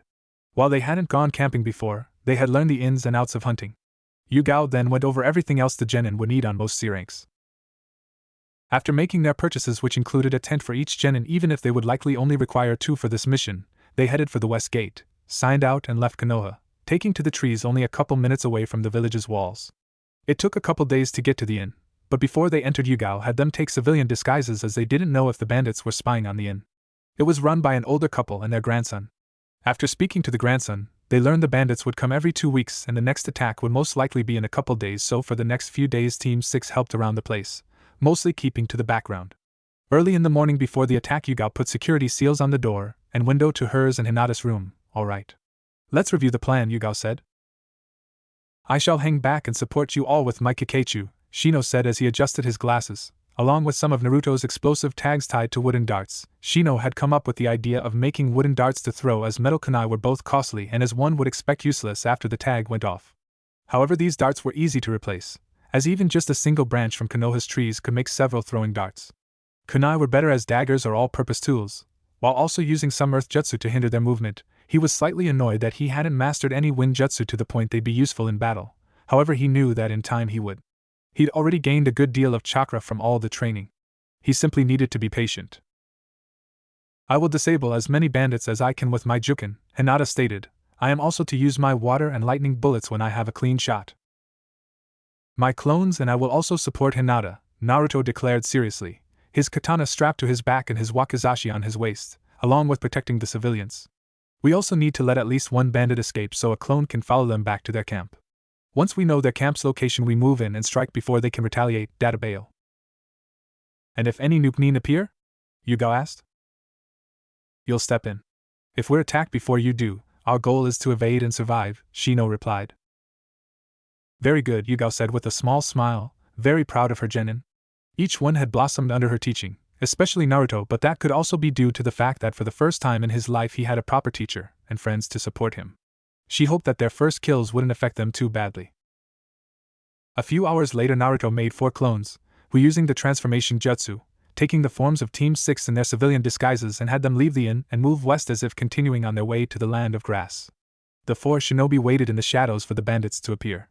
10 past noon, the bandits charged through the archway to the road only to be met with Hinata blocking their path, quickly followed up by Shino's Kikeichu and 4 wooden darts, 2 of them with paper wrapped around them, forcing the bandits to make a circle. A horde of Naruto's clones wielding katanas and wakizashis appeared out of bursts of smoke, preventing their escape. "Throw down your weapons and surrender," one of the Narutos ordered, making the bandits sneer. "Surrender?" to a couple snot-nosed brats. One of the more muscular bandits snarled, his bare arms covered in scars showing how long he'd been a bandit and how many fights he'd been in, a slightly chipped kusarigama in his hands, the heavy round weight spinning before him as a makeshift shield. "You brats are decades early if you think you can beat us. Get them, boys." With a roar, the group surged towards Hinata, moments before the explosion tags went off, taking out the couple bandits at the back, the men screaming in pain as the explosions made their legs useless. The Kikeicha then surged inwards, easily darting past the bandits' awkward swings. One of the lookout clones burst, letting Naruto know that there was one more in the trees who just bolted, with a second lookout clone in prez suit. "Take him down!" all the Narutos roared. Half of them surging forward while Hinata let loose with a half-dozen elemental bullets, the water bullets detonating before reaching the bandits, coating the lead bandit and the man right next to him in water, and with how close the two were and the lead bandit losing control of his weapon due to surprise the chain wrapping around his comrade's arm. When the lightning bullet slammed into the bandit wielding the kusarigama, the electricity traveling through the water and Chien shocking both. Enough that they collapsed to the ground twitching and unconscious. The rest of the bandits fell just as quickly. Naruto leaves some clones to remove their weapons and restrain them. Yugao ordered the remaining clones from the battle saluting and quickly getting to their task while the rest of Team 6 bolted into the woods following Naruto, who was leading the way to the camp. Once there, Hinata scanned the place with her Byakugan and signaled that the bandits didn't have any captives, before releasing another volley of water and lightning bullets at a trio of bandits, all of whom wore metal-plated armor and had higher quality weapons, signaling they were most likely the leaders of the group. Just as it had done with the first 2 bandits, the trio went down quickly, though one of them managed to force himself to a knee before Shino's hive swarmed him and started draining his chakra. Naruto's clones were dealing with the few other bandits. However, one member of the armored trio had managed to get to his feet and was about to use his heavy mace to bash Hinata's head in when she spun around, her hand lashing out, and closed a couple of the tenketsu on his arm, making him drop the weapon before shooting an already charged lightning bullet directly into his face, the bandit falling back dead. Though Hinata didn't focus on that yet, as there were a couple bandits left. Once the camp had been cleared out, and the bandits either dead or safely contained in stasis scrolls, the genins sat around the remains of the bandits' campfire as they processed their first kills. Who got the first kill? Naruto gulped. It was one thing to kill a deer or lynx, but another to kill a human. Shino did, Yugao replied, making the genin give her curious looks. "I left a clone back at the inn, and one of the bandits he got with the explosion tags died of shock. Then Hinata got one of the bandit leaders with a lightning bullet." Hinata nodded, recalling the man who'd attempted to hit her with a mace, and finally one of Naruto's clones cut down a bandit who was about to throw an axe at Shino. "There were others, but those were your first kills. Now I know this is hard. Believe me, every shinobi who isn't mentally unstable goes through this." "Is killing always this difficult?" Hinata asked as she fought to prevent herself from throwing up. "No. It gets easier, but that's both a blessing and a curse," Yugao sighed. "Many jonin who focus on combat missions tend to get to the point where killing is barely noticeable, but that's not a pleasant concept to talk about. So I'll tell you the same thing Kushina-sensei told me and my teammates when we had our first kills." Yugao held back a sigh. It still hurt remembering her teammates. "Every time you take the life of a bandit or nukenin, don't just think about their life. Think about the lives of the innocents they took, how you avenged them, how you gave them peace, and also think about the lives of the people that if you didn't put the bandit down would be in danger. Shinobi life is not easy, nor is it glamorous. We're soldiers, spies, assassins, and thieves. While other villages and even others in Konoha might see it differently. In many ways we are the shadows in the night who keep even worse shadows at bay. We fight so the civilians don't have to. We fight to protect those close to us. We fight to keep whatever evils this world might have from getting a foothold and causing untold havoc." The 3 genin sat in silence contemplating Yugao's words. After 10 minutes they looked at each other and nodded. "Eternal peace might never come," Naruto started, holding out a fist. "But that doesn't mean it's not worth fighting for," Hinata continued, knocking her fist to Naruto's. "Nor does it mean that fighting for whatever form of peace we can get is a worthless pursuit," Shino stated as he copied Hinata's actions. "After all," Naruto said with a grin, "nothing in life that's worthwhile is easy to get. the three said simultaneously. Yugao fought hard to keep herself from crying out of sheer pride. These three who had started out barely knowing each other had become the best of friends. She couldn't wait to see how far they'd go. Asuma's frown deepened. Just as he thought his team was ready for a C-rank, Sasuke went and proved him wrong. Before they'd even started the day's training, the Uchiha heir had almost attacked Kiba after the Inuzuka asked how the therapy was going and if the Uchiha wasn't going to run off at the first sight of his target for revenge like a wild boar. As punishment, Asuma had Sasuke running through a course that included a tall wall for tree walking and the training grounds pond for water walking, along some other things that would trip the arrogant kid up a little. Sheesh, Kiba said after he finished his set of push-ups for the morning's warm-up. Asuma had doubled his normal set as punishment for the way he phrased the question. I get he wants to go after his family's killer, but he really needs to learn that he's nowhere near ready to fight an elite Jonin, let alone an S-rank Jonin. That's rather surprising coming from you, Kiba, Shikamaru drawled as he laid on his back instead of doing crunches. Most of the time you're more hot-headed than him. Kiba shrugged, chalk it up to pack logic. Right now we're near the bottom of the ranks for Konoha's pack, so going up against someone good enough to be Konoha's alpha is damn near suicidal until we get closer to his level. On top of that, do you think the killer has stopped training? Akamaru let out a couple barks of agreement. Asuma let out a bark of laughter. So you do use that brain for more than just tracking, fighting and food. Kiba just flipped their sensei off, though there wasn't any anger behind it, as this wasn't the first time Asuma had made that kind of joke. I've been meaning to ask, Shikamaru said as he sat up and looked at his sensei, why did the Hokage split up the Inashikacho team this time?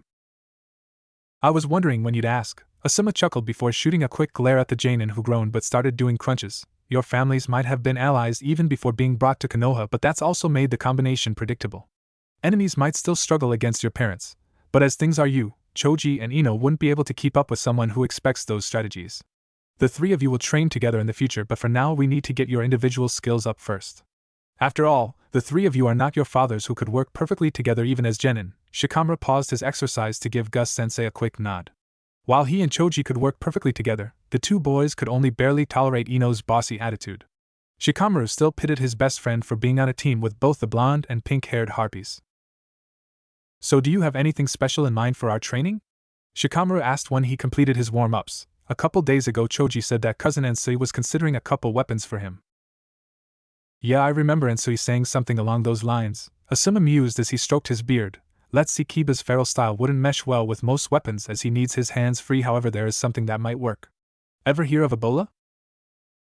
Nope, Kiba replied as he looked at his sensei curiously. They're two weighted balls connected by a cord or chain that you throw at the enemy to either tie or trip them up, Asuma explained. You mostly find them in areas like the land of grass or sand as they work best in wide open areas. Too many trees and they'd either crash into one or wrap themselves around it. So a ranged weapon that would hinder my opponent's movements letting me and Akamaru charge in? Kiba asked, getting a nod from his sensei. Yeah, I can see that working with my family's style. Would it even work when hunting? For larger game it should, Asuma said. Doubt it would work on wild boar and the like since their legs are so short. Makes sense for Kiba's style, but what about me? Shikamaru asked. Oh, I got something in mind for you, don't worry, Asuma chuckled. You are going to learn archery. Archery? Shikamaru repeated. Why? Simple. What would happen if with the aid of one of Naruto's seals you could attach some thin wire to the arrow? You wouldn't even need to hit your target. You could just use the wire to attach your shadow to him. Something that would exponentially increase the range of your family's unique jutsu. Shikamaru was stunned. Why had no one in his family thought of that yet? Even something as simple as a fishing line could be used for this. And if what he'd heard about how quickly Naruto was advancing was true, then he had no doubt that the blonde could easily whip up a seal to connect the line to the back of the arrow. Is that why you've been focusing on my arm strength recently?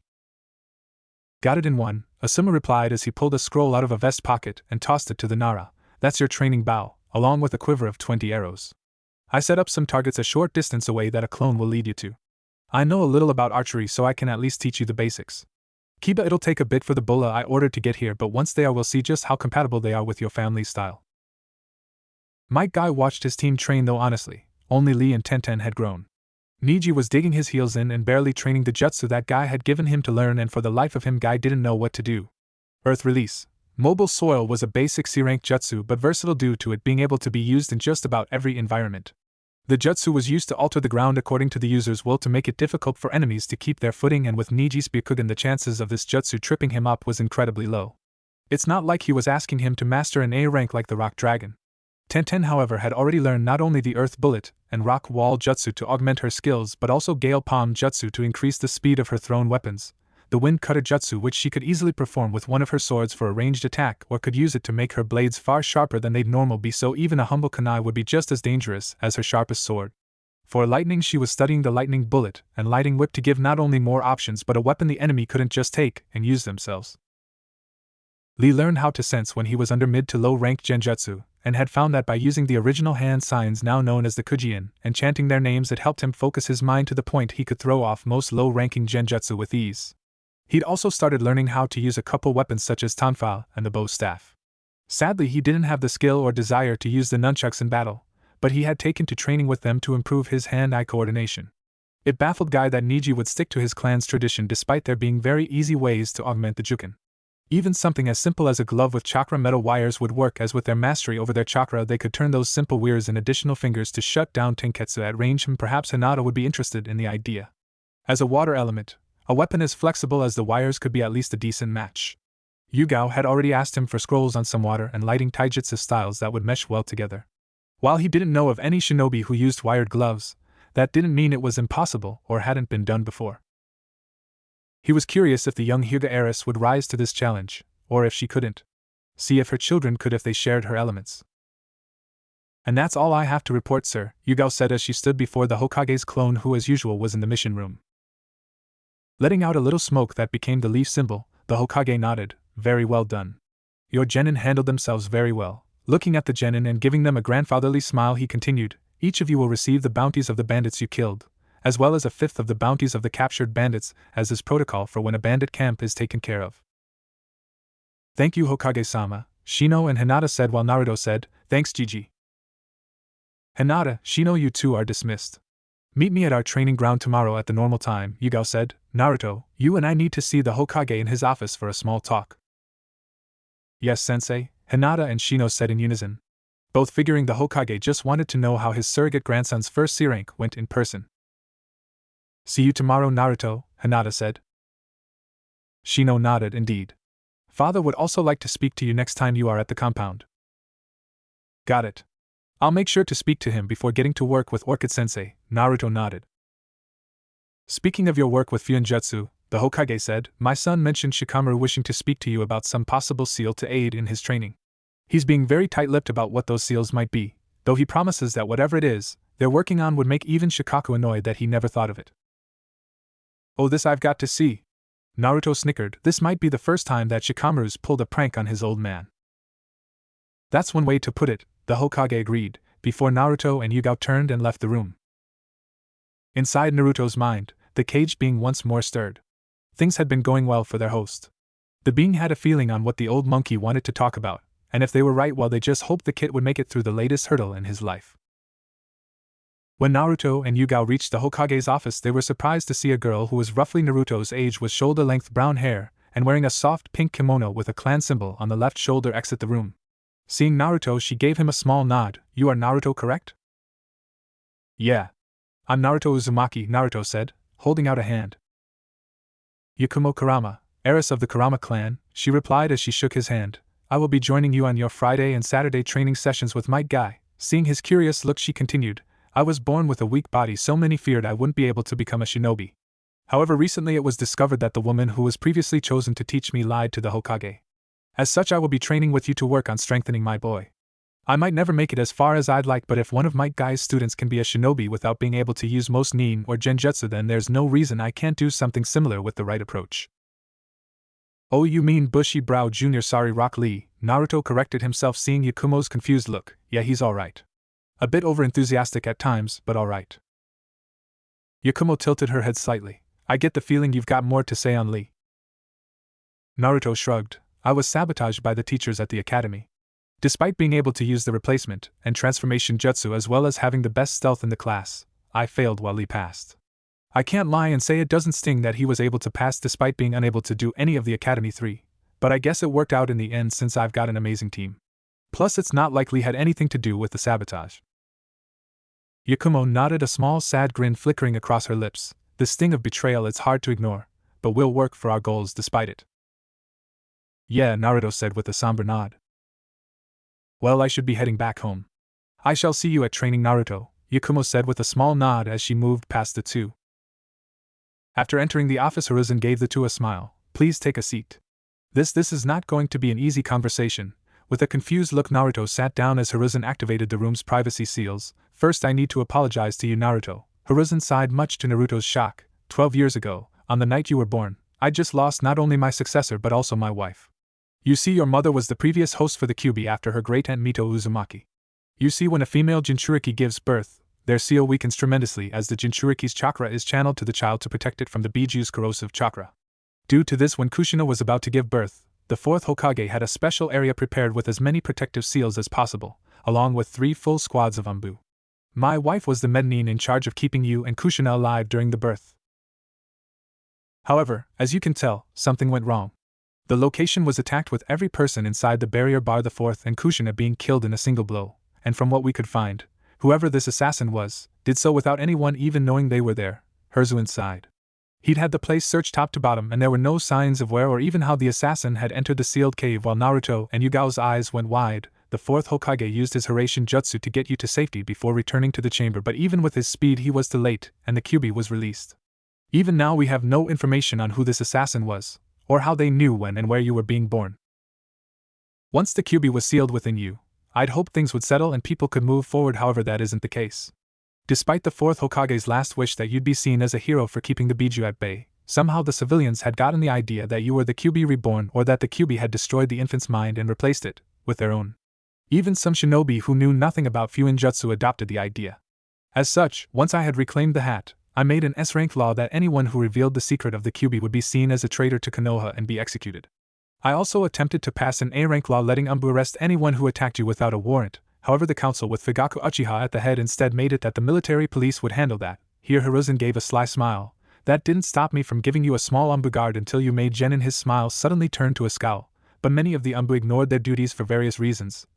And after having some trusted shinobi look through Fugaku's old files, we found that the Uchiha and military police completely ignored their duty to protect you, but that's not what I asked you here to talk about. I will be blunt, Naruto. I failed you. Worse yet, in some ways I betrayed you, Hiruzen said sadly, looking every part of his near 70 years of age. I had your parents' will sealed due to knowing that my student Jiraiya was your godfather, and trusted that he would look out for you whenever he was in the village, as he is often traveling due to his important job for Konoha. Recently I've been made aware that he has completely ignored his duties as your godfather, and I promise you I will find out why. Last time he was in Konoha I brought it up with him, but he evaded the questions. But by sealing, or rather attempting to seal, Kushina's will, I prevented you from growing up in a home with people they trusted you raise you properly. A couple tears rolled down Hiruzen's old wrinkled face. However, Naruto didn't seem to react as he was carefully keeping his expression neutral. At the time I feared what people would do if they gained not only the political power of being the Uzumaki heir's caretaker, but also if they would turn the power of the Kyuubi turn you against Konoha. I did my best to look out for you and make myself seem like the loving grandfather figure. Something I took seriously, as you needed some positivity in your life, and I thank the kami that the Ichirakus also ignored the civilian stupidity and treated you like family. And by making yourself seem like one of the only people who's trustworthy. You not only had a Jinchuriki loyal to you but also the Jinchuriki with the most powerful of the Biju, Naruto stated, having read up on some of the history of the Biju from his mother's journals. Yes, Hiruzen agreed. Ever since you became Genin I have been re-examining my actions towards you. And I must admit I despise much of what I've done. As much as it pains me to admit, I have been acting a lot like my old teammate Danzo would in my treatment towards you. As such I cannot, and will not deny you have every right to be angry with me. I simply ask that you do your best to not let it affect your work as a Genin. Naruto nodded as he got to his feet. If that's everything, I'm heading home. The only thing I have left to say is that a few fools have attempted to break into your home while you were gone, and due to the protective seals had to be sent to the hospital. Once they are recovered enough they will be moved to TNI. Hiruzen sighed. You will face no penalty as they were all attempting to break into your private property. Naruto nodded before leaving the office. He might never forgive you, Yugao said, getting a nod from Hiruzen. He has every right not to, but I hope he does, Hiruzen said, turning to look out over the village.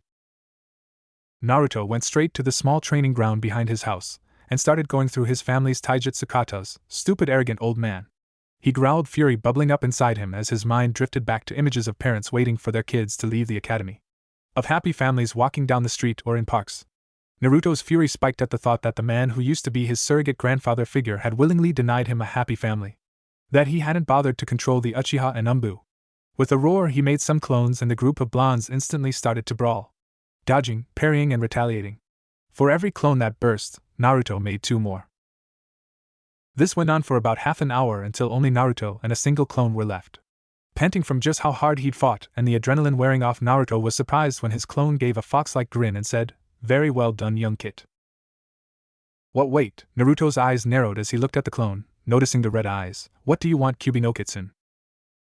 "Well, you're partly correct," the clone chuckled. "The being inside you is a kitsune, but I am far from being a giant mass of pure nature chakra." His eyes narrowed even more. "What do you mean? I thought the only kitsune in existence was the Kyuubi?" "Oh no," the clone replied, "there are several more kitsune all around the elemental nations. We just keep a low profile due to the reputation that the Kyuubi has." "How do I know you're not lying?" Naruto asked. How can I prove it?" the clone said, tapping his chin in thought. "I could teach you how to enter your mindscape so you can see me in person." "And this training would consist of?" Naruto asked with a distrustful look. "Mostly meditating," the clone shrugged. "Fine," Naruto grunted. "If nothing else, it might help me sort my thoughts." Moving over to sit next to the training grounds pond, Naruto crossed his legs, made the dragon hand sign, and tried to relax and focus his mind. He was slightly surprised when the clone burst, and when it did, the area surrounding it changed. "Why the fucking hell am I in a giant sewer?" Naruto yelled in frustration. "Welcome to your mindscape. As you're untrained in the ways of the mind, it shows the environment where you feel the safest. In this case, a hidden bunker. No idea why there's so much water though," a voice from behind Naruto said. A female voice. Turning around, he saw a large cage, the bars made of red pillars with Fuinjutsu script around the bases. On the central pillar was a large ceiling tag completely covered in Fuinjutsu. Inside the cage he saw a large shape, but curiously, it wasn't the mountain-sized beast he'd expected. Instead, the form was maybe twice the size of his home, but he couldn't make out more than that. The figure then stepped forward, red eyes glowing in the dark ominously, though when it drew closer, instead of the orange fur he'd been expecting, the fox was covered in a dark golden fur but still had 9 tails that slowly swished through the air. "Does this prove I'm not Kyuubi?" the kitsune asked with obvious humor in her voice. Naruto tilted his head. "I guess so. Never heard any stories of the Biju changing form." "Well," the kitsune said as she sat down, "some of them are able to change forms. The Ichibi, Nibi, Yambi, and of course Kyuubi all have the power to change form. They just choose not to most of the time because it's very difficult and taxing for them to change size. So not much point when there's only 9 beings in the world that large, and that makes taking other forms kinda pointless." "True," Naruto nodded. "I found turning into a smaller form takes a lot more chakra than doing my sexy jutsu." "And what a wondrous little creation that is," the kitsune grinned, "seductive, distracting, and creative. A marvelous jutsu and an excellent example of the trickster spirit that all kitsune share." "How so?" Naruto asked. "Kitsune are often trickster spirits," the golden kitsune explained, "and often take the forms of beautiful women, whether the kitsune in question be male or female. It's so easy to fool humans when they're distracted by hormones. As your sensei told you." Naruto gave a small nod. "So if you're not the Kyuubi, who are you?" Hinata stood at the door to her father's office. Taking a deep breath, she said, "Father, I am here as requested." "Enter." Upon entering the room, she quickly moved to her father's desk and sat on the pillow left for that purpose. Hayashi studied his eldest daughter in silence for a few minutes. She was still nervous, but it was less the nervousness of a cowardly girl he'd previously known, and more the kind of nervousness of a daughter who'd been called before a strict father. "You are back from your first C rank," he stated. Hinata gave a nod. "Good. Tell me how it went." Hinata gulped before she went over the mission. From getting to the inn and staying in the background to the 2 fights. Hayashi stayed silent throughout the entire thing. "I see. Overall, you handled yourself well for your first mission." Hinata's eyes widened slightly. Did her father really just compliment her? "I wonder though. Why did you use so much ninjutsu instead of solely using the juken?" Hinata started before trying to steal her nerves. "Yugao-sensei tested our elements a couple weeks ago. I'm a water and lightning element." Hinata, who'd closed her eyes for a moment, missed her father's eyes widen ever so slightly. Naruto had wondered if a person's elemental nature would affect their skills with their taijutsu style, which is why Yugao-sensei gave us the chakra paper. "I see," her father said. "What of your teammates?" "Shino has earth and wind, and Naruto has wind and water," Hinata replied. "The same as his mother," Hayashi whispered too quietly for Hinata to hear. Louder he continued, "What do you plan to do now that you know your elemental affinities?" "The juken does not suit me," Hinata said plainly. "It's far too stationary. Every time I use taijutsu I have to force my body to stay still instead of dodging. Yugao-sensei has asked Might Guy for scrolls on water and lightning nature taijutsu styles to see if any suit me. Until then I will make do with what I have. I use so much ninjutsu due to not wanting to risk making a mistake due to having to force my body to stick to the standard juken. Hayashi gave a small nod, a reasonable precaution, and the juken still proved its superiority. Now go. I am sure you'd like a little time to rest. Hinata rose and left the room after giving a small bow to her father. Once she was gone, Hayashi sighed and turned to the side where a picture of his wife Hiyori sat between two vases that held stalks of lavender before turning back to his work. Tenten gave a roar as she brought a weapon her father designed a few years back called a broadsword down on Lee, who blocked with his tonfa that Tenten recently reinforced. Glad those are working for you, Tenten said as she jumped back a few paces, switching to a naginata. Indeed. The extra weight was a little difficult at the start, Lee agreed, charging in as Tenten's current weapon wasn't as useful in taijutsu range, but that is no longer an issue. Mid-fight, Tenten switched to her own pair of tonfa. The sparring match continued for a little longer before the two backed off, panting. As always, your skills with weapons is a marvel, Tenten, Lee said, giving his own nice guy pose. I can almost feel the heat of your flames of youth. Yeah, thanks, Lee, Tenten replied with a small sweat drop. No matter how long she trained with Guy and Lee, she never understood their flames of youth philosophy. So how's the staff and nunchuck training going? Lee gave a small grin as he put the tonfa away in a seal on his belt. I find I am as skilled with the staff as I am with the tonfa. Guy-sensei is even considering asking the Hokage if I can have some scrolls so I can learn monkey style. As for the nunchucks, no matter how hard I try, I just can't use them for more than coordination training, and I admit I have no desire to use them for anything else. Tenen shrugged. No shame in that. Just because you're able to use the Goken with incredible skill, doesn't mean you're an exact clone of Guy-sensei. Lee sighed but nodded before lowering his head. I guess. It's still shocking how much he was holding back. And it stings to see that he became a jonin using more than just taijutsu like I thought. His head suddenly snapped up. But I will not falter. I will become a jonin using what shinobi skill that I'm able to use. Well said, Lee. A voice boomed out from the side, making the two genin jump before turning to their sensei. Let that passion push you forward. Let it be the fuel for your flames so it may forge your body so you may reach your full potential. Guy-sensei. Lee cheered, tears of pride slowly leaking from his eyes, as he started moving towards his sensei. Lee. Guy-sensei. Oh, Kami, not again. Tenten cried as she turned around, the sounds of waves reaching her ears, even as the heat of a setting sun touched her back. Seeing Guy's and Lee's sunset of youth jutsu once is enough for any sane person. How the two were able to perform that jutsu, though only calling each other's names and a hug, she never understand, nor did she want to. Sasuke fumed. He hadn't even been given a fraction of the power his sensei had promised. Yeah, he'd learn a couple new jutsu and could walk on any surface now, but his Sharingan had yet to awaken, and his sensei had already told him he'd have to learn all his skills the normal way so he wouldn't be reliant on his bloodline. He was an Uchiha. He deserved power. Others should be grateful he'd decided to copy their skills. Not to mention the therapy his sensei had arranged. Trying to tell him to focus on the present. That the memories of the good times he had with his family were more important than revenge. Didn't they understand that revenge was all he had left? He was an avenger, and by the Kami he would destroy not only Itachi, but anyone else who got in his way. He just needed more power.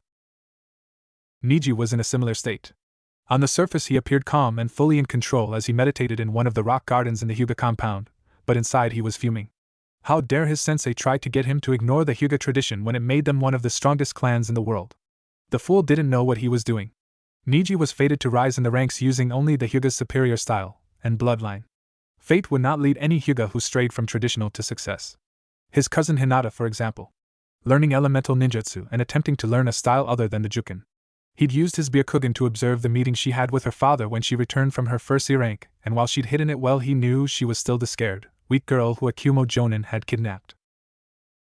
He'd hidden most of his true thoughts in therapy and acted like it was having some small effect, even if he still refused to learn the pathetic jutsu his sensei had tried to teach him. Fools would only end up dead, while those fated blessed would go far.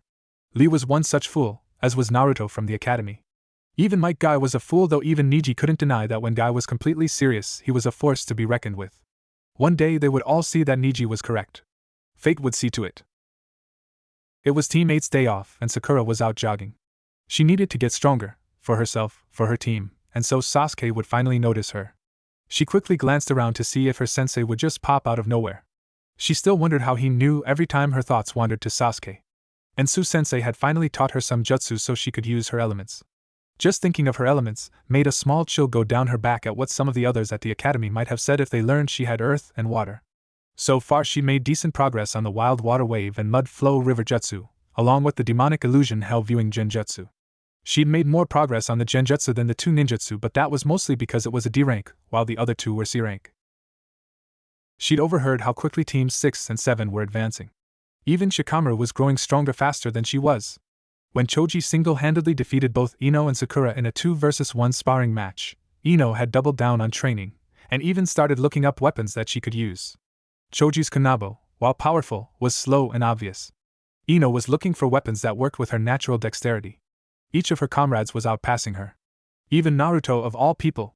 Some of the rumors he'd heard while shopping said he was the heir of Konoha's sister village Uzushio, but if that was true, why didn't the academy say anything about Uzushio and the Uzumaki clan? She knew that most of the teachers had been replaced, with Shino's dad in charge of rebuilding the curriculum. Did that have anything to do with it? Did their dislike of Naruto have more to do than just his pranks? Her mother had always said that Naruto was a criminal waiting to happen and the Hokage was mad for keeping the monster around. The only monster she knew of was the Kyuubi, and Naruto did have the whisker-like markings. Was there a connection? If there was there something she could do if Naruto went out of control? Changing direction, Sakura jogged towards the one place that might hold the answers. The library. Kiba was relaxing at home, brushing and napping Akamaru as he considered his training. Working with Asuma was going well, and Akamaru was making steady progress on learning to speak English, or the human tongue as the Nikken called it. The bolas were a natural fit to the style, and many other Inuzuka were ordering them. A couple retired Inuzuka were even working learning how to make them. Perhaps he should try learning how to focus his lightning and fire chakra through his claws, or perhaps get flexible clawed gloves made out of chakra metal. That would not only let him use his natural weapons but also let them tear through armor and flesh easier. But what about Akamaru? On a whim he asked his mom for some paper to test if Akamaru had an element, and the pup had wind and water for his elements, meaning the two were literally perfect partners. Perhaps Akamaru could learn to channel his chakra to replicate some jutsu? He knew Kuramaru could do a couple even if the one-eared wolf didn't show it off very often.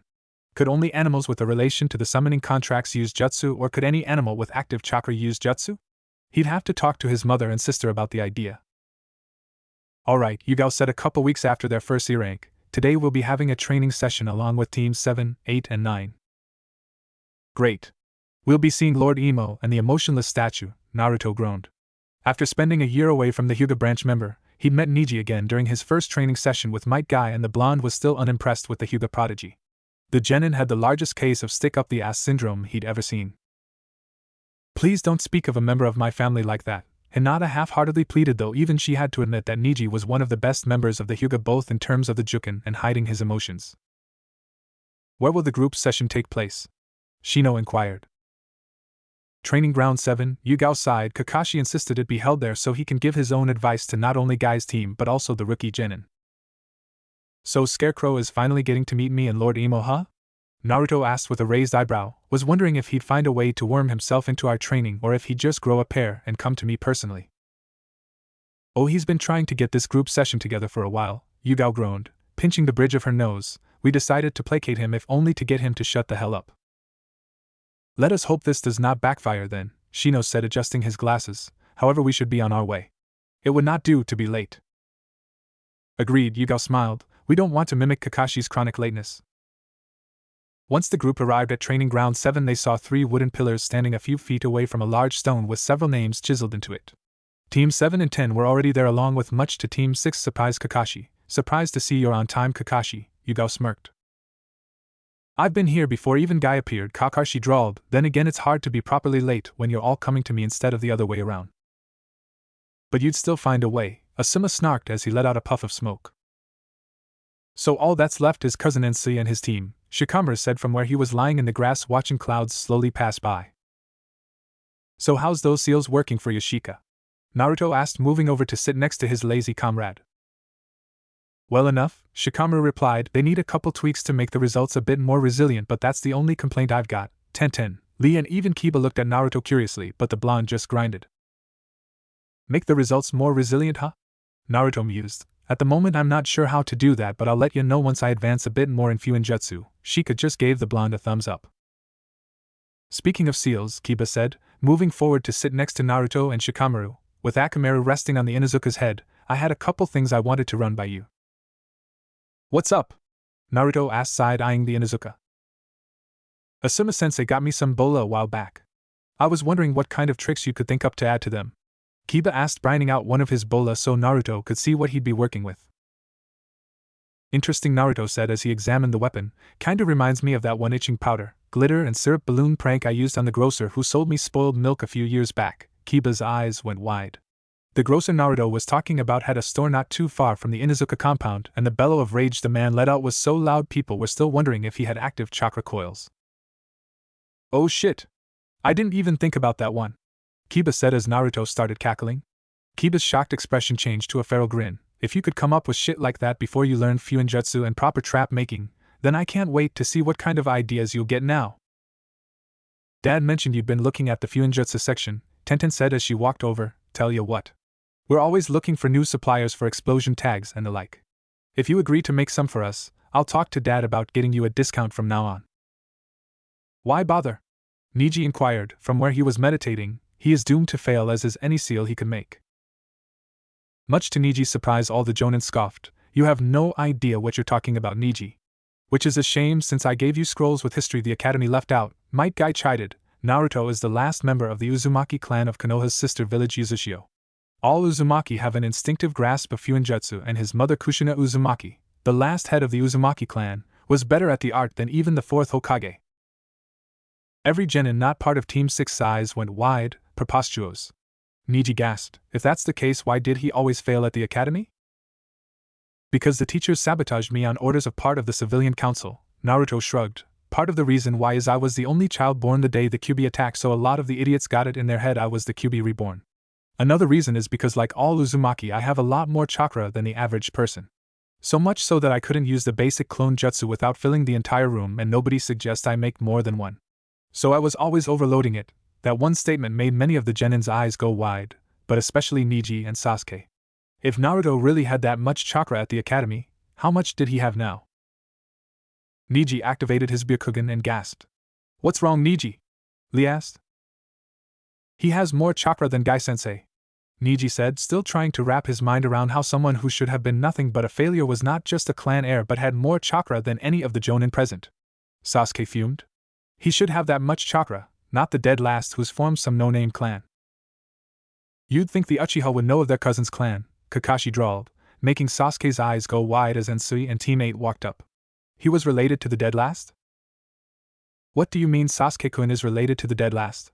Sakura screeched. There's no way he'd be related to that loser. The Uchiha clan, Senju clan and Uzumaki clan are all related, Ensui said. Plus Naruto's great-great-aunt was the first Hokage's wife, Yugao smirked, meaning he's a direct relation to not only the first and second Hokage but also Tsunade Senju of the Sannin. He's what? Most of the genin screamed in shock save for Niji and Sasuke, who were shocked into silence, while Naruto and Kiba had to cover their ears from the volume with Akamaru falling off Kiba's head with a pitiful whine. Shikamaru just muttered, troublesome blonde.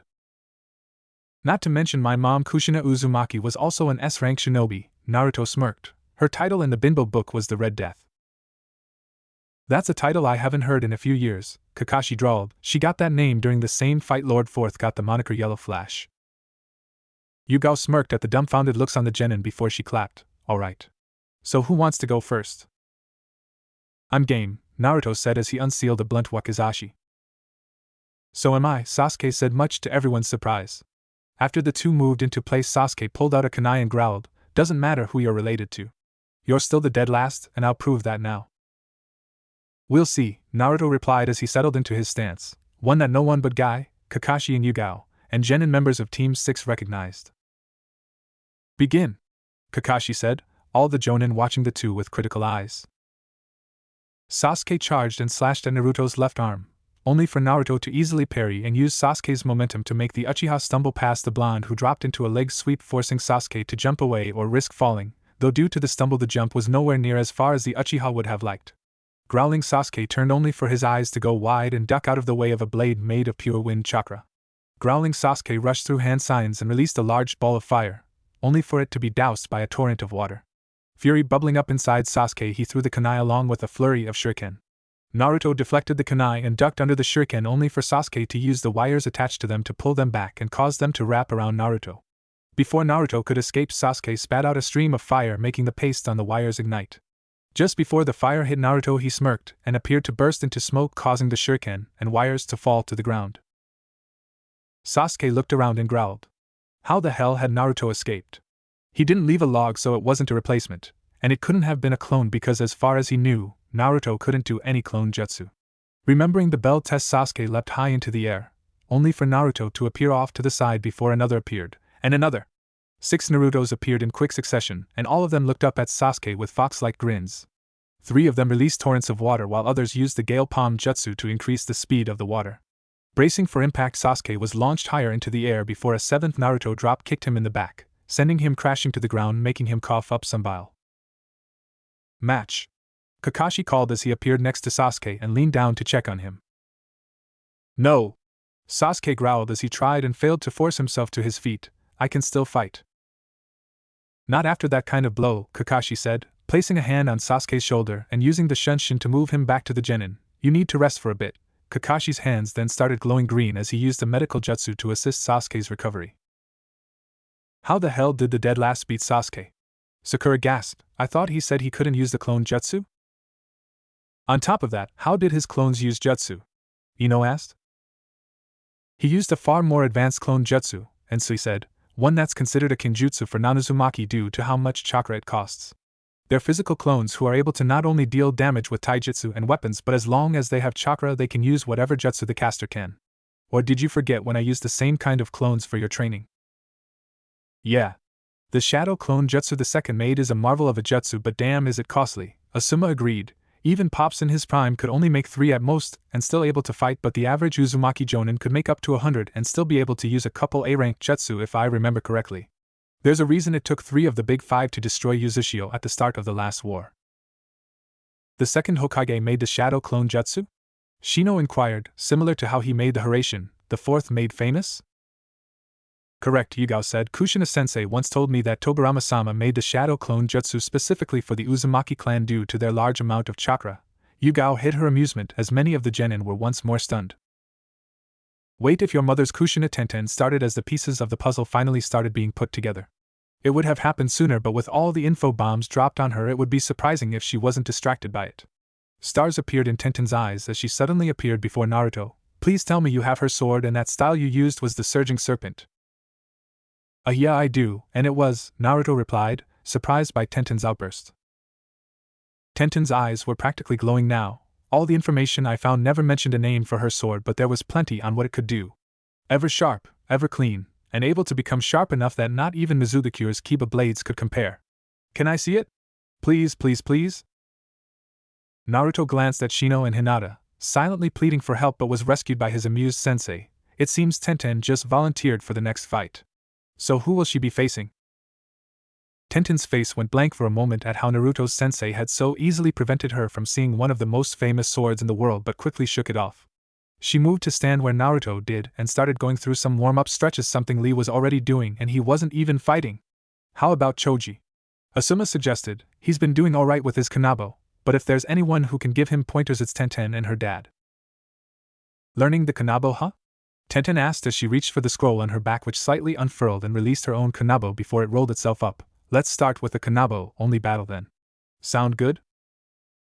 Alright, Choji replied, unsealing his own Kanabo from his belt before slamming its head into the dirt, and unsealing some metal gauntlets, and putting them on. Hope you don't mind if I wear these as well.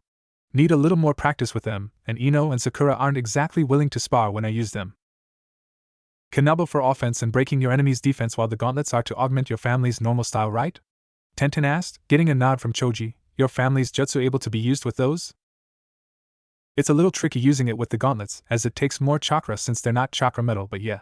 Doesn't work with the Kanabo though, and I have no idea why, Choji replied as he finished putting the gauntlets on. It works with Dad's weapon of choice but not mine. He uses a bow staff, right? Tenten asked, the Jonin grinning at how easily the genin were working with each other. Then again, Konoha prided itself on its teamwork. Yeah. Why do you ask?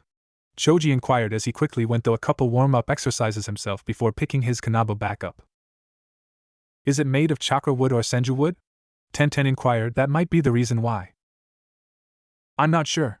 I'll have to check, Choji pondered before groaning. Kami, getting both a set of chakra metal gauntlets and Kanabo is going to be expensive. He then shook his head. Okay, save worrying about the cost later. Time to focus. Begin, Asuma said since Kakashi was still tending to Sasuke. The genin charged at each other, their weapons meeting with a loud clang as their metal bats met. The scene repeated itself a few times before the two genin leapt apart. Not bad, Choji, Tenten complimented. The Kanabo might not be complicated, but you've still got a good grasp of the weapon. Let's see how you deal with something else, shall we? Once more reaching for the scroll on her back, she replaced the Kanabo with some kind of sword, but the blade was long and thin, while the grip was rather plain with a metal dome keeping the blade from her hand. What is that? Ino asked, never having seen a weapon like that. Swishing it through the air, Tenten grinned while Lee said, it's called a rapier. Tenten's father Tenchi made it. Dad tends to experiment with making weapons when he gets a surplus of metal, which is more often than you'd think. Tenten smirked before she charged, easily ducking and weaving around Choji's attacks. Ino's gaze was locked on Tenten. The weapon she was using was pure speed and skill. The entire point of it was to use the person's finesse and flexibility to avoid attacks and strike. It was perfect. Choji was defeated in short order, unable to keep up with Tenten's speed even after putting the Kanabo away and busting out some fire and earth jutsu. I'll talk to Dad about what his staff's made of and how much I'll need to save up to get something similar, Choji said, shaking Tenten's hand, not bothered about the loss. She did have a year's worth of experience after all. Don't forget about those gauntlets, Tenten replied. With your elements you could either leave some nasty burns on your enemies or turn those gauntlets into a formidable defense. I was thinking along those lines as well. Oh boy, this is going to be costly, Choji sighed. You're not the only one who wants something made of chakra metal, Kiba called out, getting nods from most of the other genin. Tenten, I want to talk to you later about getting my own rapier. Before that though, I'll go next, Ino said as she got to her feet, and I'll take the lazy ass. She smirked. There's no way Shikamaru had grown strong enough for him to defeat her. She had this in the bag. Shikamaru got to his feet. She's not going to let up until we spar. Let's just get this over with before she gets even more troublesome. Kakashi moved back to be the referee as Sasuke had been healed enough to sit up even if he wouldn't be able to train for the rest of the day. That kick from Naruto combined with the impact with the ground had almost broken Sasuke's spine. For a civilian that kind of injury would be crippling, but for a shinobi it was more manageable. Especially if a medic got to the injury quickly. The Mystic Palm Jutsu had taken a bit out of Kakashi, but compared to the drain from his Sharingan, healing the injury was a drop in the bucket. Begin.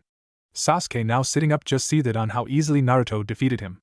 Had the blonde really gained that much power while he, an elite, had gained so little? Ino started with a flurry of shuriken and followed it up with a wild water wave jutsu. Shikamaru countered with a rock wall jutsu which easily blocked the shuriken but crumbled under the water jutsu and revealed Shikamaru was nowhere to be seen. What the? Ino gasped. As with Naruto, there was no log showing a replacement, so where the hell was he? Get out here and HH. Ino called before screaming as she was pulled underground, leaving only her head free. She struggled to free herself, fury burning in her eyes as Shikamaru pulled himself out of the ground next to her. There. She's defeated. We done? Asum and Ensui chuckled while Yugao shook her head exasperated at the young Nara. Yeah. You're done, Shika nodded before he pulled Ino out of the dirt and went back to his cloud watching. You just had to win in the most lazy way possible, didn't you? Naruto asked, trying to keep his laughter in check. What else was I going to do? Let the fight drag on just so she could show off and try to attract her crush's attention? No thanks, Shikamaru replied, as Ino sat down with a pout on his other side. Kiba shook his head. Ever the lazy genius, aren't you? That's a Nara for you, Choji chuckled. Hey, about once we're done training today we go to Yakiniku-Q and have a small celebration of how far we've come? Sounds good to me, Shikamaru drawled. Same, Tenten said with Lee nodding. Been a while since I've had barbecue. Shino adjusted his glasses. That sounds agreeable. It has been some time since I have visited the establishment. Same. What about you, Naruto? Hinata asked. Never been, Naruto shrugged. You know how most of Konoha treats me because of the day I was born on. Why do you think I go to Ichiraku's so often? They're the only restaurant that accepts me. Huh, I just thought you loved ramen so much you didn't want to try anything else, Choji said. Well, that's part of the reason, Naruto chuckled. So who's up next? I believe I shall go next, Shino said as he stood. Who will I be sparring with? YOSH. Lee cheered as he leapt into the air and landed before Shino and began shadowboxing. I cannot sit by any longer. Let us show our comrades the power of our youth. Precisely, Lee. Guy boomed, giving his nice guy pose. Everyone not used to Guy and Lee's antics looked at the two as if they'd grown second heads. Naruto just cackled as he hadn't warned Shino and Hinata about it for just this reason. He had warned them about the sunset of youth jutsu though. Letting the cackle drop, Naruto sighed. I will never understand how Guy-sensei can go from deadly serious to this in moments. One thing you'll learn is the stronger the shinobi, and the longer they've been active the more quirks they have, and Sui explained, it's a sort of mental defense measure. Asum blew out a puff of smoke. You'll see some really messed up shit in this line of work. The sooner you find something to help keep your mind off it the better. Guy's is obvious. His flames of youth philosophy and training. While Kakashi's are those Ika books, Yugao explained with a scowl. She wasn't like Kurinai and damned every person who read the series, but did he have to read it in public? Some things were better left for the privacy of one's home. Porn was one of them. Begin, Kakashi said, and Lee's form blurred as he moved faster than most genin could see. When Lee reappeared, his fist was inches from Shino's face. However, Shino quickly ducked under the fist and slammed his own fist into Lee's gut, making everyone not on Team 6 gasp in shock. Lee was well known to be one of the fastest genin in Konoha, and Shino had not only dodged Lee, but had countered him in the same move. Yugao smirked as the other jonin let their jaws drop. None of them expected an Aburame to use taijutsu. The Shino who punched Lee then burst apart into a swarm of insects which created a black sphere of constantly moving forms around Lee before surging inwards. The green-clad genin shot out of the sphere moments later as he looked around for his opponent, but the Aburame heir was nowhere to be seen. The other genin looked around too before Tenten looked up and gasped, making the other genin follow her gaze. Shino was floating high above the battlefield on what at first looked like a black cloud but in reality was more of his Kikeichu. Lee leapt up to meet his opponent, but with a raised hand the swarm Shino was on burst apart and dove down to meet the taijutsu specialist. The swarm clung onto Lee, trying to pull him back to the ground, only for the rest of Shino's hive to catch their target moments later, and the two swarms was enough to pull Lee back to the ground, while simultaneously draining his chakra. Most of the jonin expected Shino to need some help, but he slowed his fall with a quick gale palm jutsu. I suggest you forfeit, Shino calmly stated as he adjusted his glasses. My Kikeichu have already drained a significant amount of chakra. Lee started as he felt his chakra levels quickly drop. I will not. Lee blurred once more, the Kikeichu still on him as he went for another punch, but when Shino ducked, Lee was already bringing his leg up, slamming his knee into Shino's chest. Shino gasped for breath as the wind was knocked out of him, causing Kakashi to call the match. The Kikeichu instantly flew away from Lee to return to Shino and quickly vanished beneath his coat. Lee then looked up and gave a large grin. I admit I underestimated you, Shino. I was not expecting one of your clan to be able to move so quickly.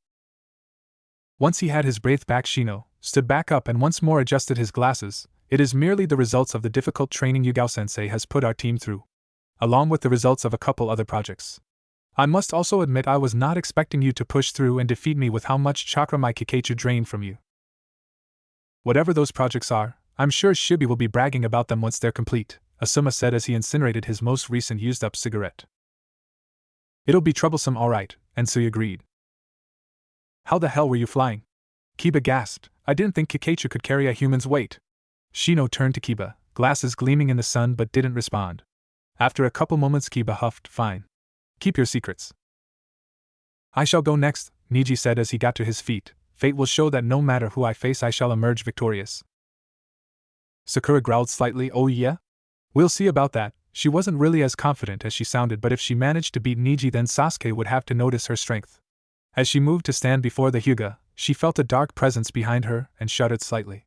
How did he know? Yugao leaned over to Ensui and whispered quietly enough that none of the genin could hear. I see you're putting your unique hybrid of the Nara's shadow jutsu and the Yamanaka's mind jutsu to work. Having fun mentally tormenting your student by reading her emotions through her shadow? Ensui gave a quiet chuckle. It's one of the only worthwhile things about being her sensei. The more often I scare her with this and push her harder when training, the more she'll focus on the job at hand. She can think about him all she wants when she's taking some time off, but she needs to focus on the job, and her mind wanders to the kid far more often than a simple crush. It's a damn near obsession. At least Ino is nowhere near as bad now. Yugao nodded as she looked back at the fight, only to facepalm when Sakura attempted the hell-viewing jutsu on Niji, only for the Hyuga prodigy to rush forward and ruthlessly beat down the pink-haired genin with the jukin. Once Sakura was unable to even stand from how many of her tenketsu had been closed, Niji turned and calmly walked back to resume his meditation. Brutal, Kiba shuddered with Akamaru yipping his agreement. She was a fool for forgetting the Hyuga are immune to genjutsu due to our bloodline, Niji scoffed, and she claimed to be a kunoichi of the year? Pathetic. Well, there's only one more match, Asuma said. Kiba, Hinata. You're up. Kiba blanched slightly, a small blush on his face before shaking it off. Let's do it, Akamaru. Kiba cheered as he took his spot. Don't hold back, Kiba, Hinata said as she slid into her stance, with the others save for Team 6 and Guy surprised seeing it wasn't a normal Jukin stance. Her left leg forward slightly and resting on her toes, her right arm kept flat along her stomach and left held out, and for the first time everyone realized that Hinata was wearing a pair of black gloves. Niji, who'd cracked open an eye to see, let a frown flicker over his face before going back to his meditation. Kiba blinked before shaking his head, and with a quick jutsu, Akamaru transformed to become a copy of Kiba. Kakashi then called for the match to begin, the two Kibas bounding forward, each one lashing out with a claw. Hinata in one smooth motion turned on her back foot, kicking one of the Kibas into the other, and the real Kiba growled in pain as he felt chakra ripple out from the point of impact, but his eyes then went wide as he felt something close to Tenketsu on his right leg. The two Kibas went rolling away from Hinata, who returned to her previous stance and took a slow breath as her eyes were calm yet focused. Only the Jonin and Team 6 noticed a single wire retract into the glove on her right hand. What the hell was that? Ino gasped while Naruto smirked. Naruto and I have grown stronger since our time at the academy, Shino calmly stated. Why would Hinata be any different? No one had a response to that, and just turned back to the spar. The two Kibas got to their feet, looked at each other and nodded before once more charging at Hinata and splitting up for a pincer maneuver, with one of the Kibas throwing the bola, then attacking her with a flurry of claws. Hinata easily leapt over the bola and began to practically dance around the attacks. Hinata continued to do so for a minute or two, which made the two Kibas angrier and angrier, which in turn made them more and more sloppy. Hinata then let loose a flurry of powerful kicks while the wire moved around to close a couple tenketsu on the Kibas' backs. She finished with a pair of chakra-empowered fists to their guts, knocking the wind out of them, and returning Akamaru to his true form. All the genin were stunned. This was a very different Hinata than the one they'd seen almost a month and a half ago. What kind of training was Team 6 going through? Now then, Kakashi said once all the genin had gathered, and gave them one of his unique eye smiles, which was basically just closing his only visible eye while what little of his face they could see radiated satisfaction. Let's go over where you can all improve, shall we? Naruto walked down one of Konoha's many streets with his hands in his pockets, as he considered what he should do on his day off. He'd already sent a couple clones to the library to study what few ninjutsu books he had access to, but doubted he'd find anything Orchid-sensei hadn't already taught him. He could head home and study more of the Uzumaki history or meditate to speak to the kitsune, but neither of those felt like the right action to do that day. There had been this feeling like there was something he should be doing today, but he had no idea what it was, and it was annoying the hell out of him. He'd already led the demon cat Tora into a park to freak out some chunin who'd left a sign with hateful messages outside his home. He'd also dropped off the latest batch of explosion tags to Higurashi Armaments, but decided to hold off on buying anything yet. He really wanted to buy the chakra scroll, but while he had some ideas on what he could do with it, he knew that whatever he did with it couldn't be used for a simple prank. It had to be used for something bigger and more meaningful. He'd been working on some seals based on the manga Orchid-sensei had shown him, but progress was slower than he'd like. Deep in thought, he bumped into a familiar brown-haired girl. Sorry about that, Yakumo? Yakumo chuckled. Don't worry about it. I wasn't paying attention to where I was going either. You alright? Yeah, Naruto scratched the back of his head. I've just got this nagging feeling like there's something I should be doing, but no idea what. Yakumo hummed in thought. I can understand that, though part of that comes from the Edo rearing its head, which thankfully is happening less often these days. Glad to hear it, Naruto said with a small smile, as the kitsune's giggle echoed through his mind. He appreciated her input when it came to training and the occasional seal, but it was still weird having another voice in his head. He was about to ask how her training to control the other part of her bloodline went, but his ear twitched as he heard a muffled cry before something fell and broke. Hear that? Yakumo asked. You also heard a muffled cry. Come on, Naruto said, and the two hurried down a side alley, with Naruto in the lead. Soon they came across 3 Konoha shinobi, 2 of whom were wearing chunin flak jackets. One of the chunin had a struggling kid with a long blue scarf in his hands, and a broken wooden box at their feet. Pipe down, Squirt, the only non-chunin growled, a large shuriken on his back, and his dark red hair poking out from under his straw hat.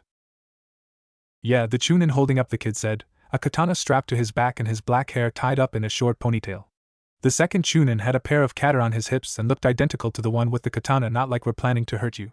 Just need to get our message across. Put the kid down, punks, Naruto said with Yakumo already starting going through some hand signs. I don't know who your message is for, but no need to bring him into it. The 3 shinobi jumped, turned to look at Naruto, and scowled. The non-chunin growling, great. The demon brat is here along with some bitch. The chunin who was holding the kid tilted his head as an evil grin crossed his lips. This might be better. He tossed the kid to the side, breaking a couple stacked boxes that were nearby. Let's just take out the problem at the source. All this started because of this brat, and most of the village would reward us. Even the Hokage can't go against an entire village. He quickly drew his katana while his fellow chunin drew his katana and the non-chunin pulled out a kunai, his giant shuriken useless in the alleyway. You won't get the chance, Yakumo said as Naruto pulled out his wakizashi and settled into his opening stance. Demonic illusion, spider's web jutsu. A sculling sound was heard as 3 giant spiders crawled into the alley, 2 from the rooftops, 1 from behind the would-be assassins and a 4th spider bursting out from the ground before Naruto and Yakumo. The 4 spiders quickly shot out globs of webs. The shinobi tried to use their weapons to cut the web, but their weapons were quickly pulled from their hands. Then the 3 were bound and tied to the walls of one of the buildings. As they struggled, one of them said, "No way in hell did she summon all these. It's got to be a genjutsu." The 3 shinobi tried to disrupt their chakra to break the genjutsu, but nothing happened. What the hell? The 3 shinobi were now terrified as the spiders closed in, mandibles clicking ominously. Naruto, send a clone to get some umbu, Yakumo ordered as she glared at the would-be assassins. On it, Naruto said, a single shadow clone appearing which took to the rooftops. He then moved over to where the kid had been discarded. You alright, kid? Yeah, he said as he pulled himself out of the broken boxes, and the name's Konohamaru Saratobi. So you're related to the Hokage? Naruto asked. There were still times he almost called the old man Gigi, but Naruto needed more time to figure out if he still wanted to call the old man that. That would explain why they targeted you. Yeah, he's my grandfather, Konohamaru scowled, but everyone just calls me honorable grandson. No one uses my actual name to the point I don't know if anyone other than family and 2 friends knows my name. Yakumo winced. That's rough. Don't worry, we'll remember to call you by your name. I'm Yakumo Kurama. The captured would-be assassin's eyes went wide. That explains why they couldn't escape. The Kurama clan was well known for being masters of genjutsu, and one member of the clan's main line was able to make their genjutsu affect the real world. They just had to run into the one member of the clan who could do physical genjutsu, didn't they? And I'm Naruto Uzumaki. Up-and-coming ninja and future Hokage, Databeo, Naruto said with a large grin. No way! Konohamaru yelled, I'm gonna take the hat from the old man. My attacks are gonna work one day. Wait, attacks? Naruto asked, glancing at an equally confused Yakumo. Why would you want to attack your grandfather? Isn't that how it works? Konohamaru asked. You beat the sitting Hokage and become the next one? No.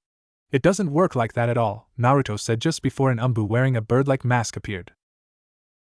Your clone said there was trouble, Uzumaki? The umbu asked, the 3 tied-up shinobi paling as they hadn't expected an umbu to actually turn up. Yeah. These 3 were attempting to kidnap Konohamaru, Naruto said, getting a nod of agreement from the kid. They said that by doing so it would make sure their message would be sent, Konohamaru explained. The umbu nodded and looked at the thoroughly screwed shinobi, the 4 spiders, making sure they hadn't tried to escape. Miss Kurama, how long will those threads last? Once I drop the jutsu, I think about an hour, Yakumo said. I'm not exactly sure as uncle didn't want to leave the thread out for too long when we practiced the jutsu. Please drop the jutsu. Even if it's only 5 minutes, it will be plenty of time to get them to TNI, the umbu requested. Yakumo nodded and dropped the jutsu, making the spiders dissipate into mist. The umbu drew a tanto from a hidden sheath, and quickly cut the threads holding the prisoners to the wall, grabbed the thread and then vanished in a shunshin, taking the prisoners with them. Turning back to Konohamaru, Naruto said, how about we go to my team's training ground for a bit? I can tell you more about what Yugao-sensei told me about what it takes to be Hokage, and we can take care of any injury you might have gotten as long as it's not a concussion. Can't do anything for that. Konohamaru nodded and the 3 walked off. When they got to the training ground, Naruto turned to his 2 companions and quickly looked over Konohamaru, who luckily was uninjured apart from a small brush on his arm. Alright. From what Yugao-sensei said, the Hokage isn't only one of the more powerful and respected shinobi in the village, he's also a master of strategy, politics, bureaucracy and the like. Basically there's no shortcuts to becoming the Hokage, Yakumo interjected. Where did you get the idea that beating your grandfather would make you Hokage? Ebisu-sensei, Konohamaru scowled, he's meant to be teaching me all about what it means to be a shinobi before I go to the academy, but he just goes on and on about how listening to him will be the fastest way to become Hokage. Man's an idiot, Naruto shook his head. What rank is he? Tokubetsu Jonin, Konohamaru replied. Really? What's his specialization? Yakumo asked. Teaching, Konohamaru scoffed. Ya total idiot, Naruto sighed. I suggest you talk with the sensei about this who got Ebisu to be your sensei anyways? My mother, Konohamaru replied before perking up. Can you two teach me some of the things Ebisu sensei didn't? Naruto cocked his head to the side as he considered this. Eventually he nodded. Alright. Might be fun to teach you and it'll be a good experience for me if I ever get a genin team when I'm a jonin. What about you, Yakumo? You focus on the physical aspect, I focus on the spiritual? Yakumo suggested, and we work together for the Academy 3? Sounds good. Naruto agreed. Let's get to training. Ebisu was frantic as he looked around for the honorable grandson when an Umbu appeared and told him the Hokage wanted to see him. Making his way to the Hokage, Ebisu was worried about what the Hokage wanted. You wanted to see me, Hokage-sama? Ebisu asked once he stood before Hiruzen. Hiruzen let out a puff of smoke from his pipe. Yes. Tell me, Ebisu, when was the last time you saw Konohamaru? Ebisu tried to hide it, but sweat still dripped down his face as he adjusted his glasses. The honorable grandson snuck out of our lesson 3 hours ago, and I have been trying to find him ever since. For your information, Ebisu, 3 shinobi attempted to kidnap him 2.5 hours ago, Hiruzen said, sending a small glare at the black-clad shinobi who gulped nervously. Had you been doing your job properly, you would have been able to assist in his rescue. Is he alright? Who rescued him? Ebisu asked, and who in their right mind would attempt to kidnap the honorable grandson? 3 fools who have been dismissed from their duty to Konoha, Hiruzen replied. All 3 are related to some of the members of the civilian council who were arrested for treason, and they thought that by kidnapping Konohamaru they could get their family members released. However, they were caught and defeated by Genin Naruto Uzumaki and soon to be Genin Yakumo Kurama. Why would the Uzumaki help? Ebisu asked, catching himself before he could call the Genin demon. He was already in trouble for allowing the honorable grandson to nearly be kidnapped, and he knew the Hokage was fond of the village's Jinchuriki. Apart from him not being the demon people think him to be? Hiruzen asked with a smirk as Ebisu gulped again as his previous slip-up was noticed. Naruto is the heir of the Uzumaki clan and a genin of Konoha. On top of that, he alerted an Umbu of what was happening so the 3 could be taken to Tianai while bound by one of Yakumo's physical genjutsu. After that, the 3 went to Team 6 training ground and began teaching him things you should have told him, such as the nature of chakra, and even how to do something as simple as using cloth with the correct texture and design to hide. I have been focusing more on the theoretical side, Ebisu tried, panic slowly welling up inside. Hiruzen slammed his hands on the table as he got to his feet, and yet even much of that was incorrectly taught. I had an Umbu watch the entire thing, and now I know you are also the one who told Konohamaru that if he defeated me, he would become the Hokage. You have done nothing but fill his head with half-truths and falsehood. Were you trying to turn Konohamaru against me? Against Konoha? That was a lie. He'd used his crystal ball to watch the entire event, and before he could send an Umbu to save his grandson, Naruto and Yako had intervened. He was proud of how Naruto and Yakumo had handled the situation. Quickly and efficiently, like true shinobi. No! I would never! Ebisu tried before 2 Umbu appeared and grabbed his arms. Take him to Ibiki. I want to know exactly what this fool thought he was doing, Hiruzen ordered, and the 2 Umbu vanished along with Ebisu. Sitting back down, Hiruzen sighed. Most of the academy instructors, more than half of the civilian council, and now not only 3 more shinobi but also a Tokubetsu Jonin. He needed to find a new successor, and together the 2 could bring Konoha back to its prime. That's when an idea struck him, and a small grin appeared. Yes. That just might work, though it was always good to have a backup plan. Jiraiya was currently in the village. It's time for one of his wayward students to return home. Hiruzen quickly summoned a monkey and asked him to summon Jiraiya before the old man wrote a letter. And now for my favorite of the Academy 3, Naruto said to a Konohamaru that was hanging on his every word, the transformation. Konohamaru groaned, that's the one I'm worst at. Why? Yakumo asked. It's the first one taught at the academy according to Uncle and Gai-sensei. I have no idea why. Konohamaru whined, here I'll show you. Transform. The resulting transformation was bad to say the least. Konohamaru had tried to turn into Ebisu, but one of the arms was bent at an awkward angle and heavily wrinkled, while the other was enlarged and inflamed as if he'd fallen into a patch of poison ivy. He was also bending over as if he had a bad back, and the outfit was light gray instead of black. This lasted for a few seconds before Konohamaru returned to normal. Naruto hummed in thought before turning to his friend. What do you think, Yakumo?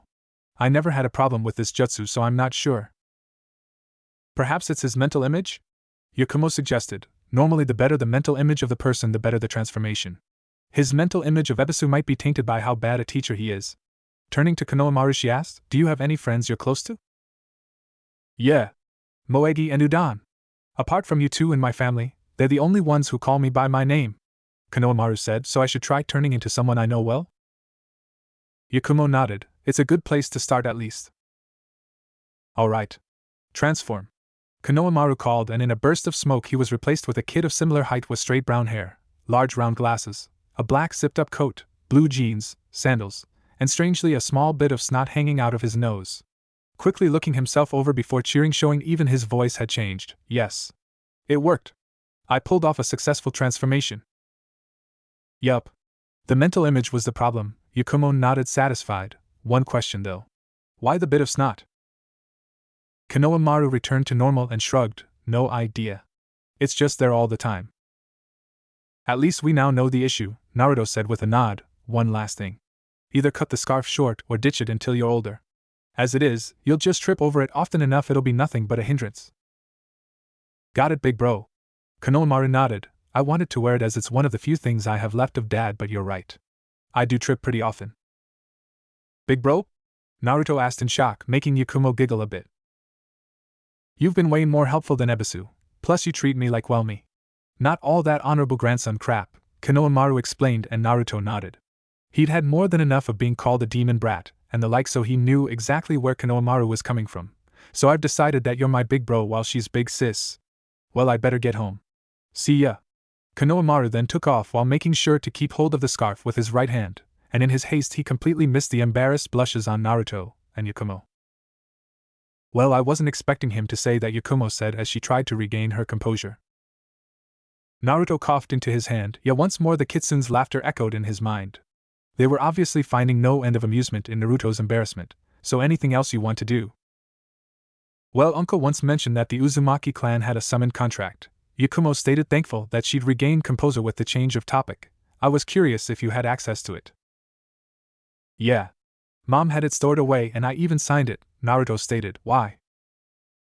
"Well, Uncle only said that the Uzumaki clan might have a contract," Yakumo explained. "He never said what it might be." "Ah," Naruto stated. "Yeah, I can show ya. Please don't spread it around though. I want to keep that as an ace up my sleeve." "Not a problem," Yakumo agreed as she wondered what on earth could the Uzumaki personal summon contract be if Naruto wanted it kept a secret. Deep underground Konoha, one of the three elders, Danzo Shimura, one of the last remaining members of the Shimura clan, sat on a stone throne as he watched the latest batch of root recruits from a hidden room through a one-way mirror disguised as part of the stone wall. One of them, now called Sai, was coming along well. Still prone to showing emotion every now and then, but that would soon be corrected as this batch was set for their final conditioning next week. He was curious who would pass the trials and who would fall to the side. Sai was one he hoped would succeed, as his ink jutsu was not only unique but also highly versatile, though if Sai was one of the failures, that was fine too. Root already had all they needed to recreate the jutsu, and training an artist, while slightly irritating, would be just another step to returning Konoha to its spot as the most powerful village in the world with him at its helm. A small frown appeared on his face as he thought about Hiruzen's latest actions. He applauded the steps taken with the academy, as the genin who graduated were little more than cannon fodder, and the civilians, while easy to manipulate to aid in his goals, had needed to be reminded that Konohagure was a military village, and as such the civilians are not, and never will be, in charge of Konoha. No, the problem was the Jinchuriki. Naruto needed to be trained to use the Kyuubi's power, but now he knew about his clan, something Danzo had worked hard to suppress. When Naruto made Jonin, he would be free to leave Konoha to rebuild Uzushio, meaning Konoha would lose its sole Biju. He was also infuriated that Root's attempt to break into his home and steal everything he had on Fuinjutsu had made little to no progress. He needed to get that knowledge so Konoha could flourish. Trying to spy on the boy when he learned his family's Tai and Kenjutsu styles had also proved fruitless. Every agent he'd sent had returned with only the faintest of memories of the event, even though they knew they'd watched the entire training session. He was beginning to both admire and despise the Uzumaki's skills in Fuinjutsu more than he did previously. Behind Danzo in the shadows stood one of the man's personal bodyguards, Torianabirame, his black mask hiding his narrowed eyes while his mouth didn't move a muscle to show his utter disdain for the man who had essentially blackmailed him into joining the organization. His hive, which consisted of a Kikeichu subspecies known as Rinkachu, shared his disdain for the man who'd threatened the hive, and if there was one thing to remember about the Kikeichu is that you never threaten the hive. He just had to be patient, and the opportunity to be free would present itself. He just hoped his friend and fellow bodyguard Fu Yamanaka would join him. In a forest on the edge of the land of fire and land of grass, two red-haired girls were running for their lives, a couple Amigakure Nuknin hot on their heels. One of the girls was a little over 12 years old, had brown glasses, red eyes, and wore a short brown coat over a black shirt, light green pants, black shinobi sandals, her red hair going down to her shoulders. The other girl was older, about 16 or 17, wearing a tan short-sleeved tunic over a black one-piece outfit, black arm warmers, leg warmers that ended just below her knees, and standard black shinobi sandals. She also had an odd black symbol comprised of 3 hooks making a triangle with their inner ends on the back of her that was barely visible under her waist-length hair. The two were starting to run low on chakra after how long the Nuknin had been chasing them, with the younger girl already running on fumes. The older girl glanced down at the remains of a flute in her hand and scowled. She really didn't want to use the power that bastard had given her, and she couldn't even use her summons without the flute, which was a very aggravating flaw in hindsight. If the two made it out of this, she'd look into either finding a way around the flaw or flat out replacing her current contract. She just hoped she'd get the chance, and she hadn't led her only known family member to her death. Team 6 reporting for a C-rank mission, Hokage-sama, Yugao said as her team once more stood in the mission room. The Hokage's clone glanced at Naruto, who was keeping his face neutral before looking back at Yugao and nodding. Something similar to last time? I was thinking of a different kind of mission, Hokage-sama. Give my team some more experience with the various kinds of missions, Yugao explained as the Hokage was handed the C-rank folder. Understandable, the Hokage said as he began flipping through it. We have a mission to bring supplies to the outpost near the land of grass and land of tea. Accepted, Hokage-sama, Yugao said before she was handed the mission scroll. I wish you luck on your mission, the Hokage said as Team 6 saluted and left the room. Hiruzen pulled down his hat to hide his remorseful expression. He was really missing the simpler times of speaking to his adopted grandson. Team 6 moved through the forests of the land of fire towards their destination. They'd already been traveling for 5 days, and expected to arrive at the outpost in a few minutes. Yugao's head snapped up as a red flare arched through the sky, a distress signal from the outpost. We're going into a combat zone. A good thing it was us then, Shino said. Out of all the genin teams I'm aware of, only Team Guy would be better suited as they're more experienced. We'll do what we can, Hinata replied, Byakugan activating without a single hand sign. I see 20 men dressed like bandits, and 3 Nuknin. All the bandits have genin level chakra, the others are 2 chunin and 1 jonin level. Village? Yugao asked. The jonin is from Ishigekure, the chunin are from Amigekure, Hinata replied. Naruto, your clones are to swarm the bandits, while the 3 of you take on the chunin. Leave the jonin to me, Yugao ordered as she drew her blade. Don't capture the bandits, just take them out. We don't want to risk them escaping and distracting us. If some escape back to their camp, then let the clones handle it. Yes, sensei. The 3 genin replied, Naruto creating 70 shadow clones, and each one drawing their wakizashi or katana. Team 6 burst into the clearing where the outpost was, the Narutos quickly swarming the bandits, like a hive of pissed-off fire ants, the bandits screaming in at first shock and pain, then fear as the Naruto clones then doubled their numbers. Ha! One of the X-Aim Chunin laughed. He was rather muscular with his outfit consisting of a pitch-black bodysuit, silver rebreather, and a large 2-handed axe in his hands. Not often you can see a genin do that. Looks like we got a little genin Jinchuriki. He jumped back avoiding Naruto's slash, and used the shaft of the axe to block Hinata's kick. Naruto was slightly nervous about his secret being blurted out like that, but neither Hinata or Shino even seemed to notice the word. Bet AIM will let us back in, if we bring them a gift like that, the other AIM Nuknin replied. Unlike his comrade, he wore a tan jacket similar to the one a Konoha shinobi they'd seen at a dango shop wore, over a shinobi chain shirt and wearing dark brown jeans with brown combat boots. He had a kusarigama in his hand, the blades splitting into 2 thin blades, while the weight had small spikes on it. He was focusing on trying to use his twin sickle to slice off one of Shino's arms. The Ishi Nuknin cocked his head as he dropped a beaten and bloody Konoha Chunin to the ground. I suppose he then saw the others with Naruto, a Hyuga and Aburain? Tried to take them alive. Why settle for AIM when I bet that new village Oto would greatly reward us for them? He then replaced himself with a broken barrel to dodge Yugao's attempt to bisect him, and Konoha's Violet Reaper. I've been wanting to test myself against you, he chuckled darkly as he drew his own katana, the metal permanently stained red from how much blood he'd spilt. He wore a dark gray one-piece suit under a dark red vest, and shorts, the arms and legs taped down with dark red bandages, and light but durable combat boots. Zishur Kuritatsu, the vampiric demon of stone, Yugao growled, just another rabid beast from that village who'll be put down. Zishur's face twisted into a completely unhinged smile, showing that as his title suggested he had sharpened canines, then by all means Reaper. Come and try. The two Jonin's blades met in a shower of sparks. A couple of the bandits tried to flee with several Narutos quickly incapacitating the distracted bandits. Looks like the little genin can fight. The axe-wielding Nuke-Nin chuckled as he moved his axe to attack Naruto and Hinata faster than he should with a weapon that heavy. Well, I suppose I should at least introduce myself. I am Omoi Gakiryu and my brother is Haida Gakiryu. Omoi then slammed his axe into the ground, forcing Hinata to jump back lest she be cut in half. Raging storm. Naruto called as he rushed in, his blade moving so quickly it was a blur, but Omoi leapt back. Gonna have to be faster than that before you even think of keeping up with the Chunin. Shino's fight was going along the same lines, where he was acting solely on defense. Hidori was too fast to hit, but luckily his attacks weren't too fast for Shino to dodge. Unfortunately, Hidori was also sparking with lightning chakra to keep Shino's Kikeichu off him. This is rather frustrating, Shino said calmly, dodging yet another slice from the Kama. Tough luck, brat, Hidori sneered. You're the one with the shitey luck that you ran right to us. I can been seen like that, yes, Shino agreed during a one-handed backflip to dodge the spiked weight.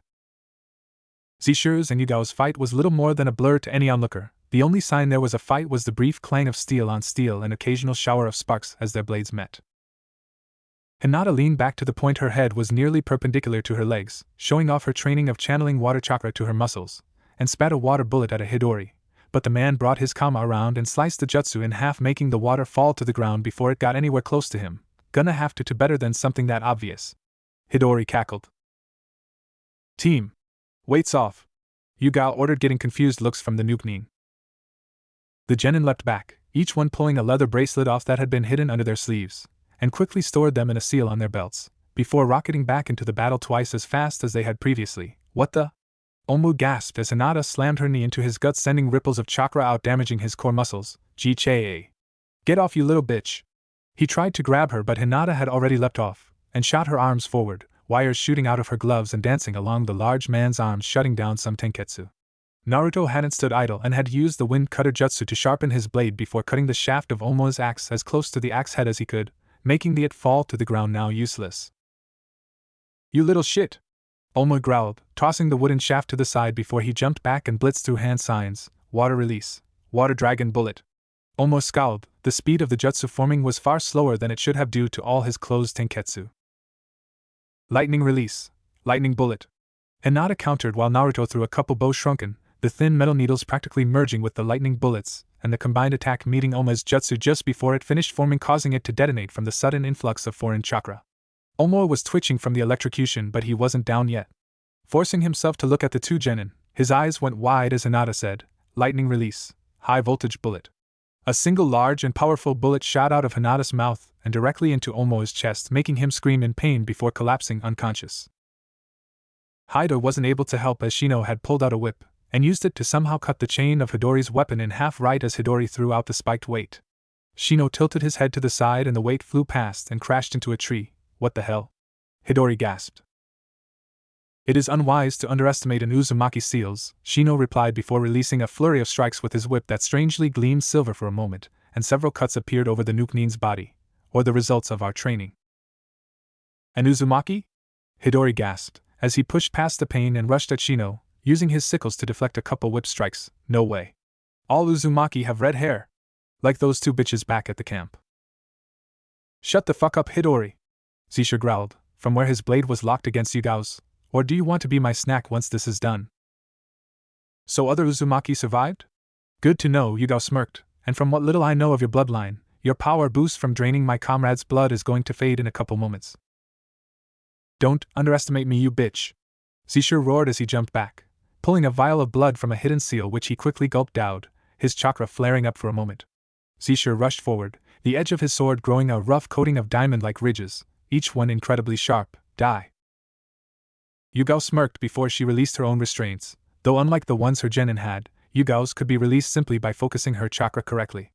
Yugao then vanished, making Zishu stumble forward slightly from the force of his downward attack, his eyes going wide moments before his head was removed from his shoulders, his last look of shock never leaving his face. Boss! Hidori gasped. He then scowled and threw down a flash bang and retreated while everyone was distracted. Once everyone could see, Yugao scowled slightly but went to check and confirm that luckily her comrades were alive. Badly beaten and near the cusp of being unable to be healed but alive. After putting them in stasis scrolls, she turned and looked at Shino. One of my Kikeichu is on the target, and I can track the pheromones. She nodded. Naruto, I know you don't want to show it off yet, but. On it, he replied, pulling out a scroll, quickly wrote down that the outpost had been attacked and by whom. Once done, he bit his thumb, making it bleed before going through hand signs, summoning jutsu. In a puff of smoke, a small purple serpent-like being with feathery wings and reptilian face appeared, its 2 arms ending in 3-fingered claws. How can I assist? The small being said as it looked up at Naruto. Komori, please take this to the Hokage, Naruto said, handing the small being the letter, as quickly as you can please. This as well, Yugao said as she handed over the stasis scroll with the injured Konoha shinobi. These 3 need to get to the hospital ASAP. Will do, the being said and vanished. Naruto stood up. What now, sensei? We go after Hidori, she replied. There are 2 Uzumaki at their camp. We're going not only to take out this Nuke-nin but also save your family. The 4 then turned and dashed into the woods after the fleeing Nuke-nin, while Naruto's clones kept the few captured bandits in check.